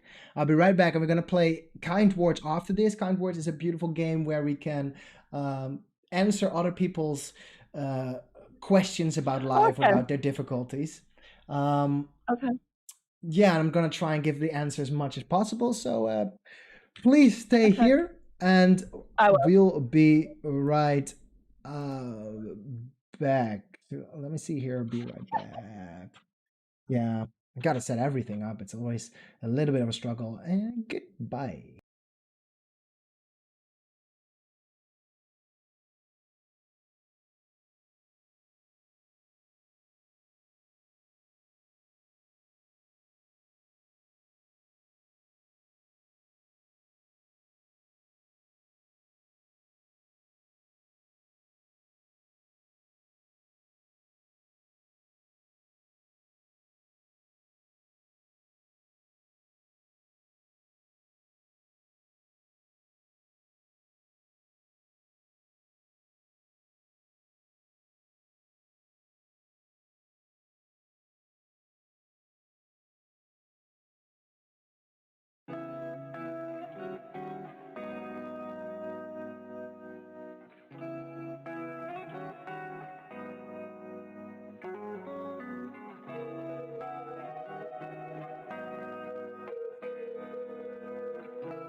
We are back again. We're back again, guys. Welcome, welcome. We've got a special guest today. We've got a special guest. We're not going to play Kind Words alone. All right. Because we're going to play Kind Words with Esther, our podcast streamer. And she's going to play the game with us. So what Kind Words actually is, in the game Kind Words, people can write a message to the world, basically, and you can answer those messages completely anonymously. And there is no way to communicate with each other. It's just one reply, and that's it. They can't get in contact with you. You can't start a conversation. There's just one reply, and that's it. And it's completely anonymous, and it is about self-development and stuff like that. So if you are having a problem, I'm going to show you on the screen later, so I can explain it a bit more easier. let's go in the game. Turn on my magnifying glass. Activate the game. Change that up.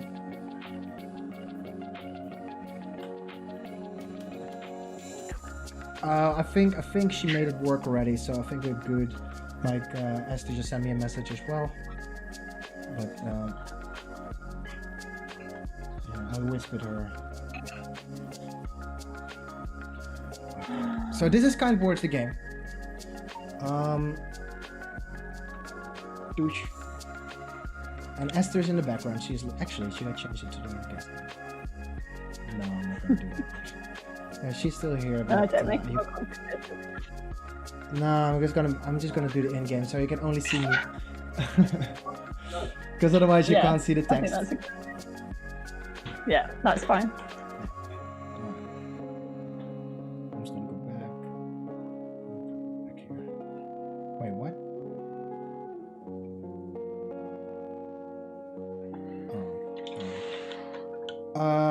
I like the red house. I'm gonna switch it up to the red house. So, and then I'm gonna explain to you what the game is like. So, what we're gonna do is we're going to a few requests. And here are requests of people that are sending like a message.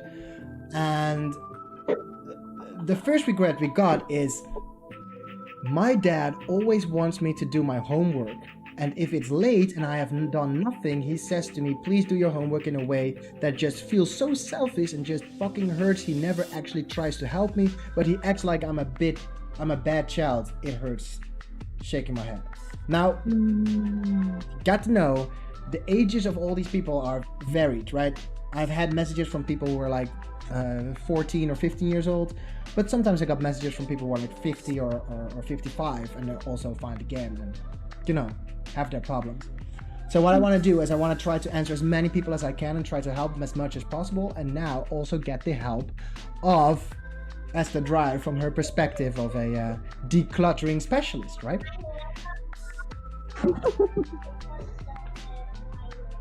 So I'm gonna move the chat to the left here. So I'm gonna say this again. I'm gonna try and interpret this in a way that that it makes sense, which could be yeah, a little bit difficult. Could be a little bit difficult. So this person says, my dad always wants me to do my homework, and if it's late and I have done nothing, he says to me, please do your homework, in a way that just feels so selfish and just fucking hurts. He never actually tries to help me, but he acts like I'm a bad child. Okay, so this is gonna be already a very difficult question to me, because I can't really put myself in her shoes, or his shoes, because we don't know if it's her, he or she.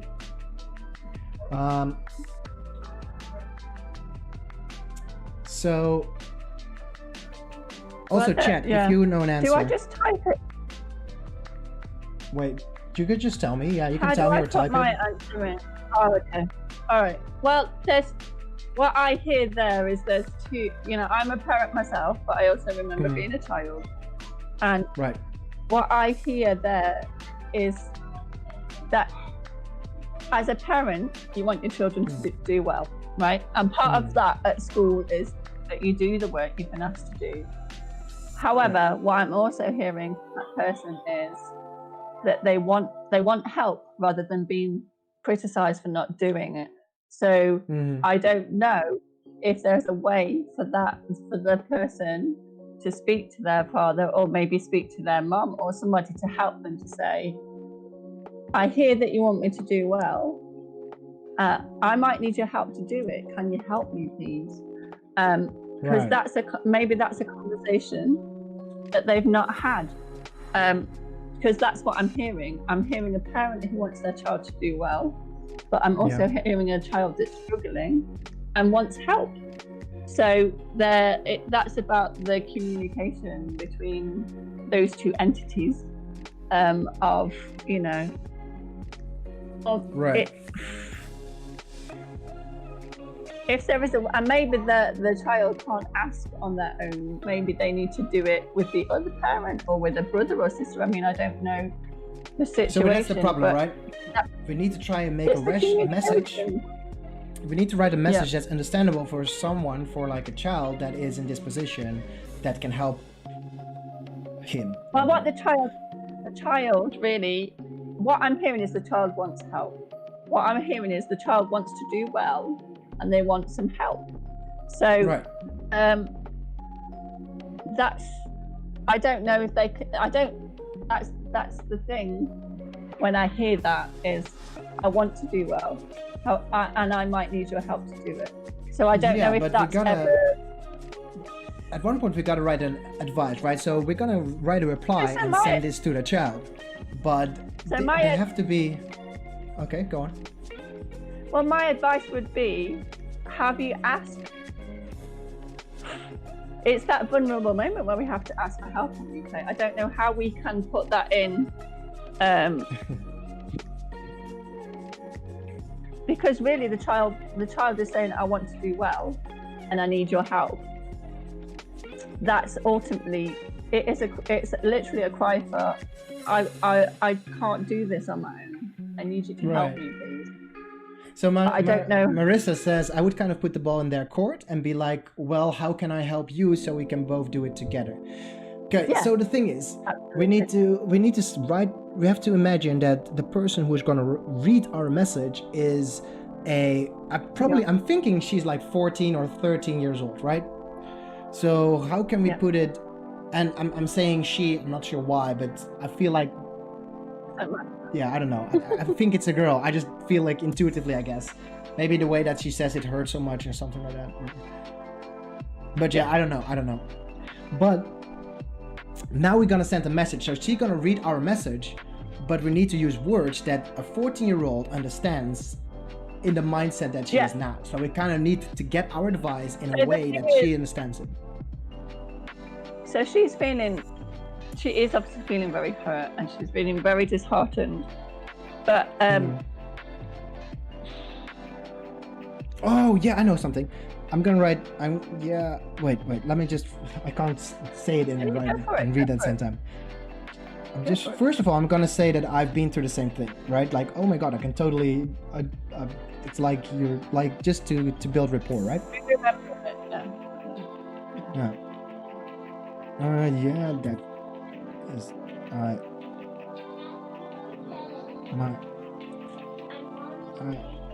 have got to the same thing, but in my case, she helped me to talk and figure it out. But maybe that doesn't work for you. So, okay. Maybe I do. Okay. So, okay. So I started it off by trying to build rapport, right? So I said, oh my god, yeah, I have kind of been going through the same thing. In my case, I kind of told my mom and she helped me to talk and figure it out with my dad. But maybe that doesn't work for you. Because I'm not sure if she has a mom, right? Like she's really focused on her dad and her dad's only focused on the homework, right? So now we're going to go into... they seem like a teenager for sure, and that's true. Teenager crave independence, deserve it. So maybe give them the option of how to do it. I'm gonna go with your first suggestion, Marissa, by saying I would kind of put the ball in their court and be like, well, how can I help you so we can both do it together, right? So I'm gonna try and get that advice and build it into one response by saying something like, because it's about expectations. It's about her expectations, and it's about his. And they're not meeting up. He's not meeting her, really. Yeah. He's looking at it from a very adult perspective. True. Oh, okay. Wait. So Marissa also said, as long as we don't put it in kid terms, because then they'll feel like we're babying them. Yeah, true. So, try.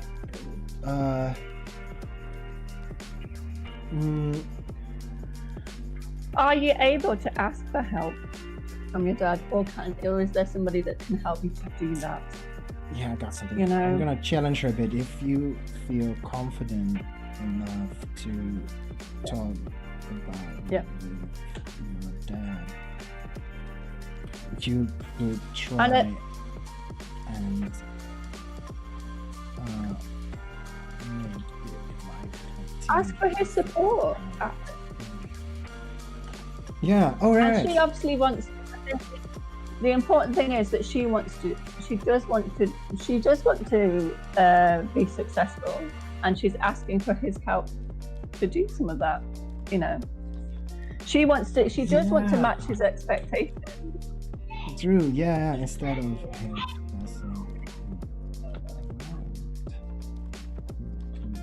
They both want the same result. They're just not communicating it in a way that each of them can know, which is how all things go. Okay, I'll try this, right? So if you feel confident enough to talk about it with your dad, you go try and make it. You could, I should say. Okay, say it again. If you feel confident enough to talk about it with your dad, you could try and make it like a team effort kind of thing. Instead of him bossing you around, he could be like a teammate of some sort. Maybe that's a little bit too much on the nose, right? Instead of him bossing you around, he could ask for his support, ask for his guidance.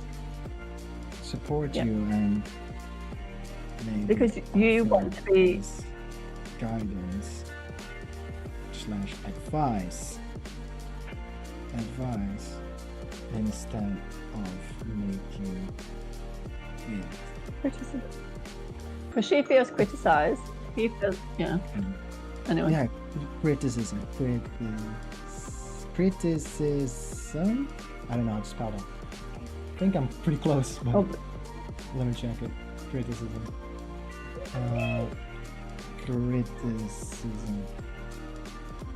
Criticism. It's like critic and then with ism on the end. Yeah, I got it. Okay, critic. Yeah, it's kind of smart to understand it. So I saw something in chat happening. What did you say? The parent wants to feel like they are being heard by the child, and the child just wants to feel supported. This is gonna great. Guys, we're on the same level. I like it. I'm pretty excited. So I'm just gonna end it. I hope it helps. It helps. I always end it like that. I'm gonna add like my sticker. So to summarize, we wrote, like this person says, my dad always wants me to do my homework and it's late and I've done nothing. He says to me, please do your homework in a way that just feels so selfish and just fucking hurts. He never actually tries to help me, but he acts like I'm a bad child. It hurts, right? Now, we have a reply. What's up, Arturo? Welcome to the stream. Our reply was, oh my god, yeah, I have kind of been going through the same thing in my case. I kind of told my mom and she helped me to talk and figure it out with my dad, but maybe that doesn't work for you. If you feel confident enough to talk about it with your dad, you could try and make it like a team effort kind of thing. Instead of him bossing you around, he could support you and maybe offer his guidance or advice instead of making it criticism. I hope it helps. Yeah, agreed? Nick is here as well. What's up, Nick? So. Nick? All right, let's send this. Kaboosh. All right. Like, this is what the game is. So this is kind of, we get all these messages from people and we can try and figure out what the best way to answer this. And to me, it's a very awesome thing to practice my advice giving and to try and communications, to work on my communication skills, right? To formulate the message and stuff. So, it's about very cool. It's about how you frame the information, isn't it? Yeah, exactly. How you frame it's the framing and the messaging. And what their world is, like what their a teenager's framework is completely different to ours, isn't it? Completely different. So it's kind of funny because Marissa says it reminds me of the Jim Carrey movie Yes Man, where he's answering the prayers via email, and it's kind of like that. It's totally like that. It's like just a mailbox with people's messages, and you can just answer them and help them out. So it's kind of cool. It's a good reference. Yeah, it's a good reference. No, wait. Isn't it Jim Carrey movie with God Almighty? I think it's God Almighty, right? Yeah, it's God Almighty. Yeah, I think it's God Almighty. But yeah, it's cool. All right, we got another one. Ready for this? My first love and Bruce Almighty. Oh yeah, Bruce Almighty, that's what it is. Bruce Almighty, yeah. Okay, my first love and I broke up this summer. It wasn't exactly mutual. He wanted it, but we ended it as respectfully as we could. We treated each other well, but somehow I feel like I'm not enough. I still love them, I know I have to grow. It's tough. Oh, it's kind of nice. Yeah, Wow. this person used the word them, so we didn't know whether or not it's a he or a she. Doesn't matter really. Very smart, very smart. This is a first love, is it? This one is it? Did she My say first love and I broke up this summer. Yes, yes, yes, yes, yes. That's like groundbreaking stuff, isn't it? The first love breakup. I still love. Oh no, she did say hey. I'm thinking this is a girl. I'm not sure why. It could be a guy, but he's talking about a he. Could be a guy actually. But no, it doesn't matter. It doesn't matter. Let's just go through what we are thinking first. By the way, Arturo Greenik, if you want to help out, just write something in chat. Again, Marissa, your advice is very good, very well needed. So let me just say it one more time. My first love and I broke up this summer. It wasn't exactly mutual because he wanted it. We ended it as respectfully as we could. We treated each other well, but somehow I feel like I'm not enough. I still love him. I know I have to grow. It is tough. So there's layers to that. First of all, I don't know how long they were together. So there's something about when you've been together a certain amount of time, that you have to allow that time the other side to recover from that. Like, just because it ended, it doesn't mean your feelings end. And True. when somebody feels like they're when they say I'm not enough, it's like, well, who are you not enough for? Anyway, these are just the layers. This is just how my brain hears the information. But I think it could be a spelling error as well, right? Like, I don't really understand what somehow I feel like I am not enough. I just don't know what that means. Like, how I don't really understand the relationship between that sentence and what they're going through right now. Like, how are you not enough? Like, to who you're not enough to? The person that sent the message was not ready to finish. Oh. So the not enoughness is an uncertainty about them and why it didn't work in a way. To me, it's that's what I hear. That's what I hear. Because if you don't understand fully why something's happened, you always turn it inward on yourself. You always criticize yourself first. Yeah. Maybe because she doesn't understand why he broke up. Like, she doesn't, like, is it because I'm not enough? Does he's looking for more? Like, what did I let him down? I get it. Yeah. I get that. If I read the chat, like Nick says, I would say that still loving your ex is a sign that you didn't fool yourself. You know what you want for someone in a relationship. Could be it. And then Marissa says, I'm sure you do still love him and you will always hold a piece of them with you in your heart. You are for sure enough, but maybe you should take this time to learn more about yourself and who you are, who you want to be, etc. And then Nick says, the person wanted to stay, but it didn't end up like that. So now she's feeling she was lacking something. Okay. Ooh, Marissa has one last incoming. Everything happens for a reason, and for some reason you may not come to know for days, weeks, years, never even, who knows, but everything happened for a reason. Okay. But now it's completely normal to feel that way. When you're not ready for something to end, it doesn't matter what the relationship is, whether it's a job, a place, a time. If you don't feel ready for it, that's probably the biggest thing, the biggest emotions you need to manage. And it's completely normal first of all, it's completely normal to feel that way. Like, you don't have to just get over it just because you feel like the other person has. That's one of the most important things, that it is normal to feel that way. And the summer, I mean, as far as I'm concerned, we're still in the summer. Like, it's not that long ago. Exactly.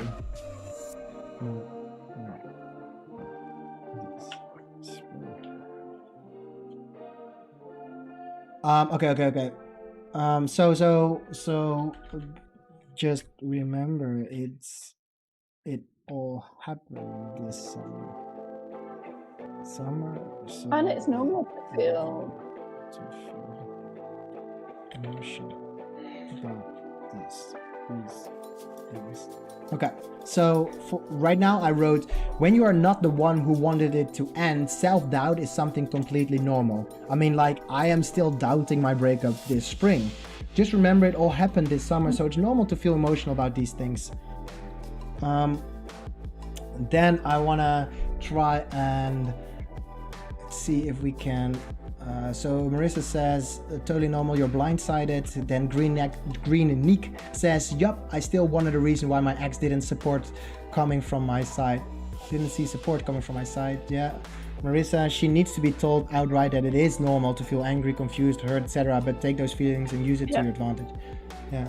Oh yeah, I should do that. Just remember to feel emotions like it's processing. Like, you need to process it. Anger, confusion,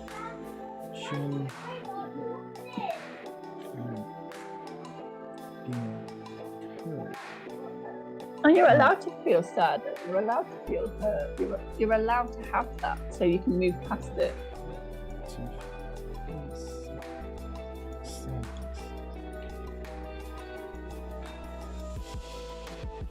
Then she needs to give herself time and cut herself some slack. Many heartbreaks in my past which felt like the end of the world back then. True, that's also very true. Yeah, but it's her first love.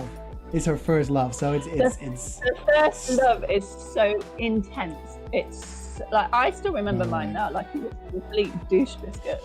But you know, at the time, I was just you do have that conversation. What did I not do? Because if you really want something and somebody else does, and it doesn't match up, it's not really just about. I think it's important for her to realize it's not just about what she did or didn't do. It's also about what that other person needs. You know, it's never as simple as. I mean, yeah, I think their parents, they probably have their first love. I'm not sure about those things actually. Okay, so right now I wrote, by the way, this is just the last bit. By the way, losing your first love is super intense, but luckily you will learn from it and work through things. I mean, ask your parents; they probably have had their first love as well. Yeah. I mean, I'm not sure what the relation is. Like, this is very difficult on this program, right? Yeah, because you don't know all the. I don't know if they have parents or, you know, what kind of family they are. Maybe that's like opening another wound. Maybe instead of parents, you could say, you know, is there anybody in your friendship group who's gone through something similar? Like, your peer group sometimes, when you go through this, are more relatable than your parents, aren't they? I should say ask your loved ones, maybe, or just that too much of a distance. Yeah, or your friends, or you know, family/friends. Yeah, I say family/friends. That's a little bit more. Yeah. Marissa says, I wouldn't mention parents, could be a wormhole. Yeah, totally agree. Is this a calling? Should I be an advice columnist? Yes, you should be. No, we need you as a nurse. We need you as a nurse. Don't stop being a nurse, please. Because people die if you stop being a nurse. You could do both, yeah. Totally do both. Online. That's what we're doing now. We're doing it online. Yeah, join us on the stream every morning and you'll answer all these questions, right? You'll join me every morning. I'll do this from 9 to 12. Could be fun. All right. I'm happy with this answer, guys. Yeah, that's a good answer. I'm happy. We're just gonna go with it. I'm just gonna read it one more time. When you're not the one who wanted to end, self-doubt is something completely normal. Let me use some punctuation. Like I'm a grown up. When you are not the one who wanted it to end, self-doubt is something completely normal. I mean, like, I'm still doubting my breakup this spring. Just remember it all happened this summer, so it is normal to feel emotions like anger, confusion, and being hurt. You're allowed to feel sadness. By the way, losing your first love is super intense, but luckily you will learn from it and work through things. I mean, ask your family or friends. They probably have had their first love as well. They could offer you some understanding. Maybe. Yeah, that's a little bit, and I like that. All right, sending it. Sending it, it is sent. I thought about doing blogs for years. Or you could start streaming, you know, download the game Kind Words and just start answering people's questions and stream it live. Have chat, talk about it. Love it 100%. I think especially now, I think there's a real calling for it. I really do. Yeah. Your This is husband why wants you to stream. podcasts are kind of... Sorry, say this. This is why podcasts. I think particularly now, because of the way the world is operating, you know, people might not be near their loved ones, or there might be fractures appearing in relationships. So you kind of seek out what you need in other places, don't you? Oh my god, And this is so cool. This is a perfect platform. I'm gonna be honest with you, this is why I want to stream like every day, just because randomly this person, Marissa, just joined the stream and said, okay, what's going on?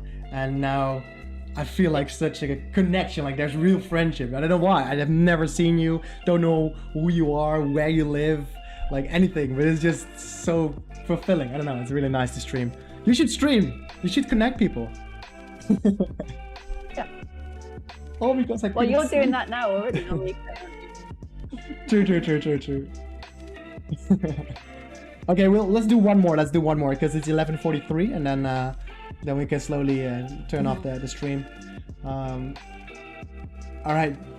Actually, Marissa, if you are interested, if you want to be on a podcast, you can totally join me on a podcast, and we can do like a podcast thing. You talk a little bit about your life, and we can work it out.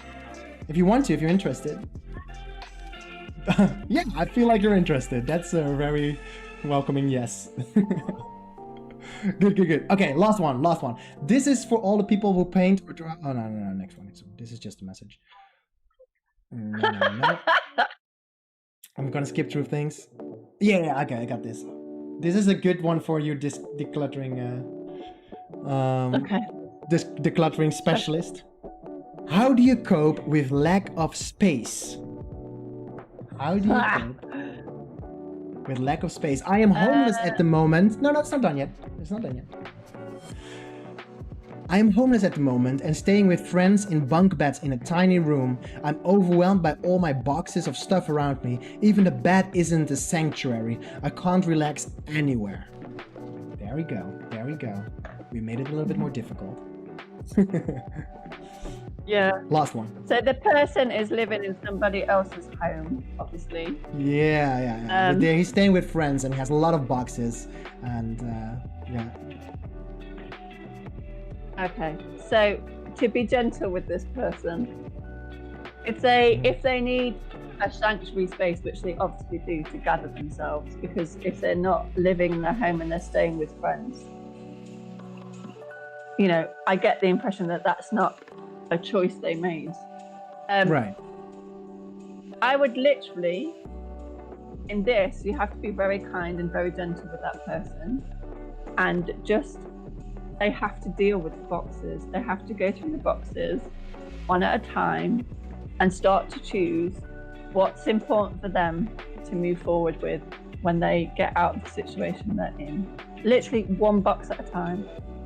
And slowly, the boxes. I'm gonna start the messages. Hey friend, I'm gonna say, hey friend, I happen to be a decluttering specialist. I am going to offer you this completely for free. As I love to help people. Absolutely. Step one. Create. Step one. What was step one? It's like the you good? Step one is probably to you have to manage. Okay, so this is the therapeutic, but you have to manage your expectations about where you were and where you are now. So what I mean by that is, so manage your expectations, right? yeah, but what I need to frame that, because that's a bit of a massive statement. If you've moved from a situation, you have to acknowledge where you were then and where you are now is completely different. Like where they are now is like starting again. Okay. Even if they've not chose it, this is the new starting place for them in their life with their stuff.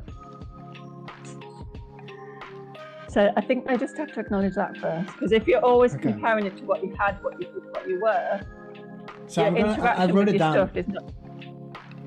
I said, acknowledge that you are not where you were. This is now your place and the room you have. Okay, so hopefully that's good. So then step two is, I would say go through your stuff and see what you really, really need and what stuff is To move taking forward. space. Yeah, but Is that true? you want to Keep going, choose. go on. Yeah, you want to choose the stuff out of the boxes that you want to move forward in your life with for the next stage, wherever that might be. That needs to be the focus when you go through the boxes, and one box at a time. Okay. Go through your boxes and let's. You said now go through your boxes and choose Choose the belongings the belongings that you want to move forward with into the next stage of your life. Might be very, very critical. To the next stage, right? To the next stage. Next Yep. stage. Okay. And then, is there a step 3? Yeah. There's probably 2 parts to this. So once you step 3 will be choosing where you're going to put the stuff you don't need anymore. You might need help from the people you're with. They might have to donate it. They might have to put it. They might have to, you have to process that bit. You can't just. You don't want to put the stuff you don't want into another box, is what I'm saying. Because sometimes when people feel okay, they go, "Oh well, I'll just take it from this place and put it in that place." Like you have to. You have to finish the process off with, which is if it's going to be donated, take it to be donated. If it needs to be recycled. I only have 14 lines of text. Like I only have 2 more lines I can write. So is there one step that is very, very critical to this process that I can give him? Yeah. Like something very important. So once you've sorted your stuff, which is what we said. Yeah, and then just pretend that he actually threw it away or just donated it. Yeah. Make sure that you have to get rid of it. It has to be out of the space that you're in. Yeah. You have to, and it can't stay in the friend's house either. Like that's the final part of the process is to just let go of it. I'm trying to think if you've only got. So we've basically said acknowledge where you are, deal with it one box at a time. Make sure what you aren't keeping, you get rid of it but get rid of it sounds really like dismissive. Okay. But so to get rid of it, I'm gonna try and use the last 2 sentences to make him. I don't know. I think this is a guy somehow. I don't know why. Could be a girl. When you've sorted what you don't need, it's important to then move that out of the space of the home you're in to wherever. Oh God. You don't want it hanging around. You don't put it in another box and then because you're trying to clear the space. But we're trying to. I tried to add a little step to give him a little bit more peace of mind, right? Like throwing the stuff away. I get that, but we're just gonna pretend he is taken away. Okay. Yeah. So then you can have. The final step is to enjoy the space you've created. I don't know. Okay. They can work that. No. Because that's essentially what I'm talking about. So I'm gonna say take your stuff out of the boxes. Now, the most important thing is to not have your stuff in boxes, but give them a place in the less stress. Okay. So I try to make it a little bit of a like I want this message to also take away a little bit of the stress that the person is feeling. Before I do that, I'm gonna read what Marissa is saying. Okay, so what else did everybody else say? So she says we have to be very gentle with this person. Personal space is essential. There you go.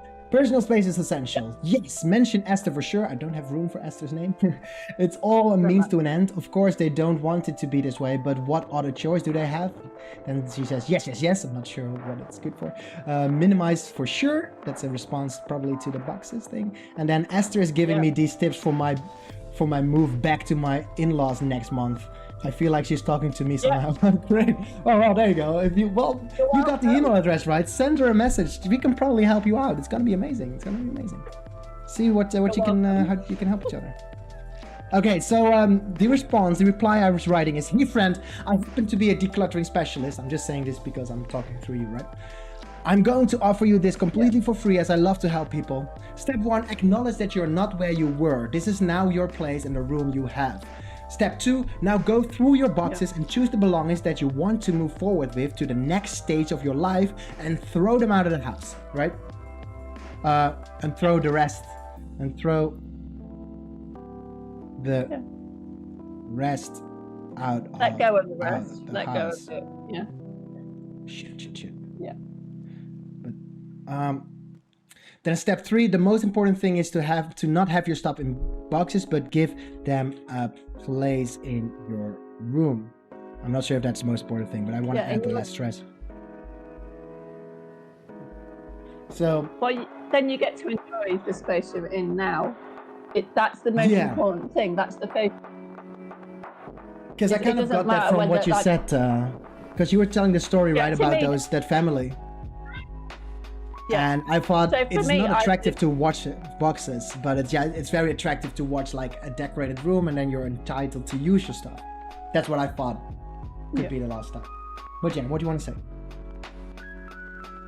I just wanted to say that it doesn't, I've lived in different sized houses, had different amounts of money, but what is most important is this is about being, once again, the word is being resourceful about your space. It's the fact that as you clear the space, you're going to relax more. That's just what happens. I don't know if you need to put that in, but I think you've answered the question really well. I think in the amount of space you've got, that you'll get to enjoy the space.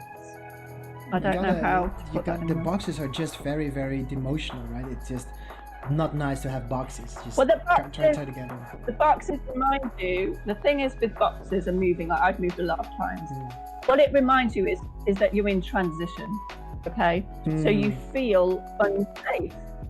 Whereas if you start to unpack them and deal what's in with them and choose what to keep, you start to get more grounded and you start to feel safer, and your mindset opens up. Whereas if you're surrounded by boxes, go on. If you're surrounded by boxes, that's it. That's all I'm gonna say.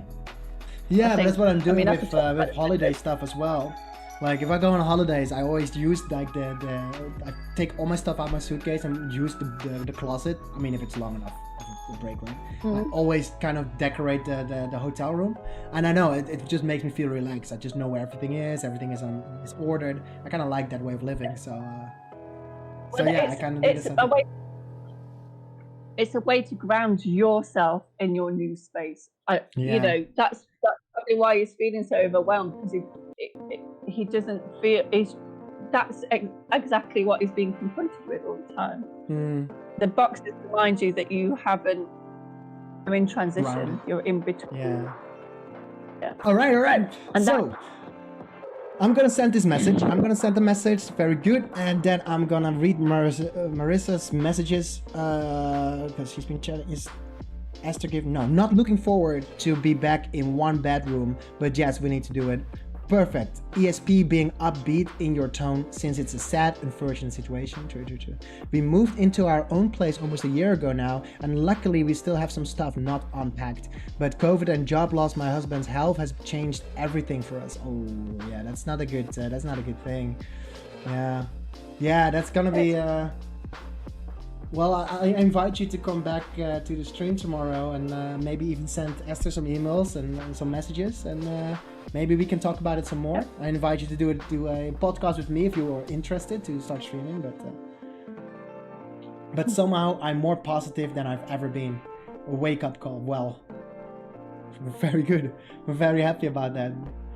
Good that you're very positive. Very good you're positive. Yes. So yeah, well, there's the always time two that I forks in stream. the road. Oh, yeah, do your thing. You can talk. There are two forks in the road. Yeah. I was just going to say, there's always two forks in the road, I've discovered, and it can be you try it one way and see what happens, or you decide it's never going to work. And being positive to me is it gives me flexibility in my thinking. It allows me to have a different space and energy about what I encounter in the world, and that's how I am here again, doing what I'm doing with you. And I understand the power of where you are, no matter what that is very powerful. So it doesn't matter if you're in a mansion, a one-bedroom flat. It doesn't matter. It's how that space looks after you. That's what I care about. All right. We're about to have a yeah. That's well, I'm gonna go end stream. Thank you, Esther, for staying and playing kind words with me. That was very fun. Welcome. And I'm gonna invite from now on. I'm gonna invite all the podcast people to stay for a bit more and play kind words with me, because I feel like that's a good ending of the stream as well, just to talk about and help other people. But yeah, so I'm gonna end the stream. I'll see you back tomorrow. Don't forget, this Saturday we have Rosalind at the Nieuwe Veste in Breda, the Netherlands. She probably won't be there, people watching now, but at 3 o'clock she's gonna talk about the bucket list and the secret hidden powers of your bucket list. So yeah, come back for that. For now, I'll see you. Have a great day, and I'll see you too. Yeah, have a great day. I'll see you. See you on Saturday. Or if not on the streams, right. but I'll see you. Bye. Bye. No, I don't.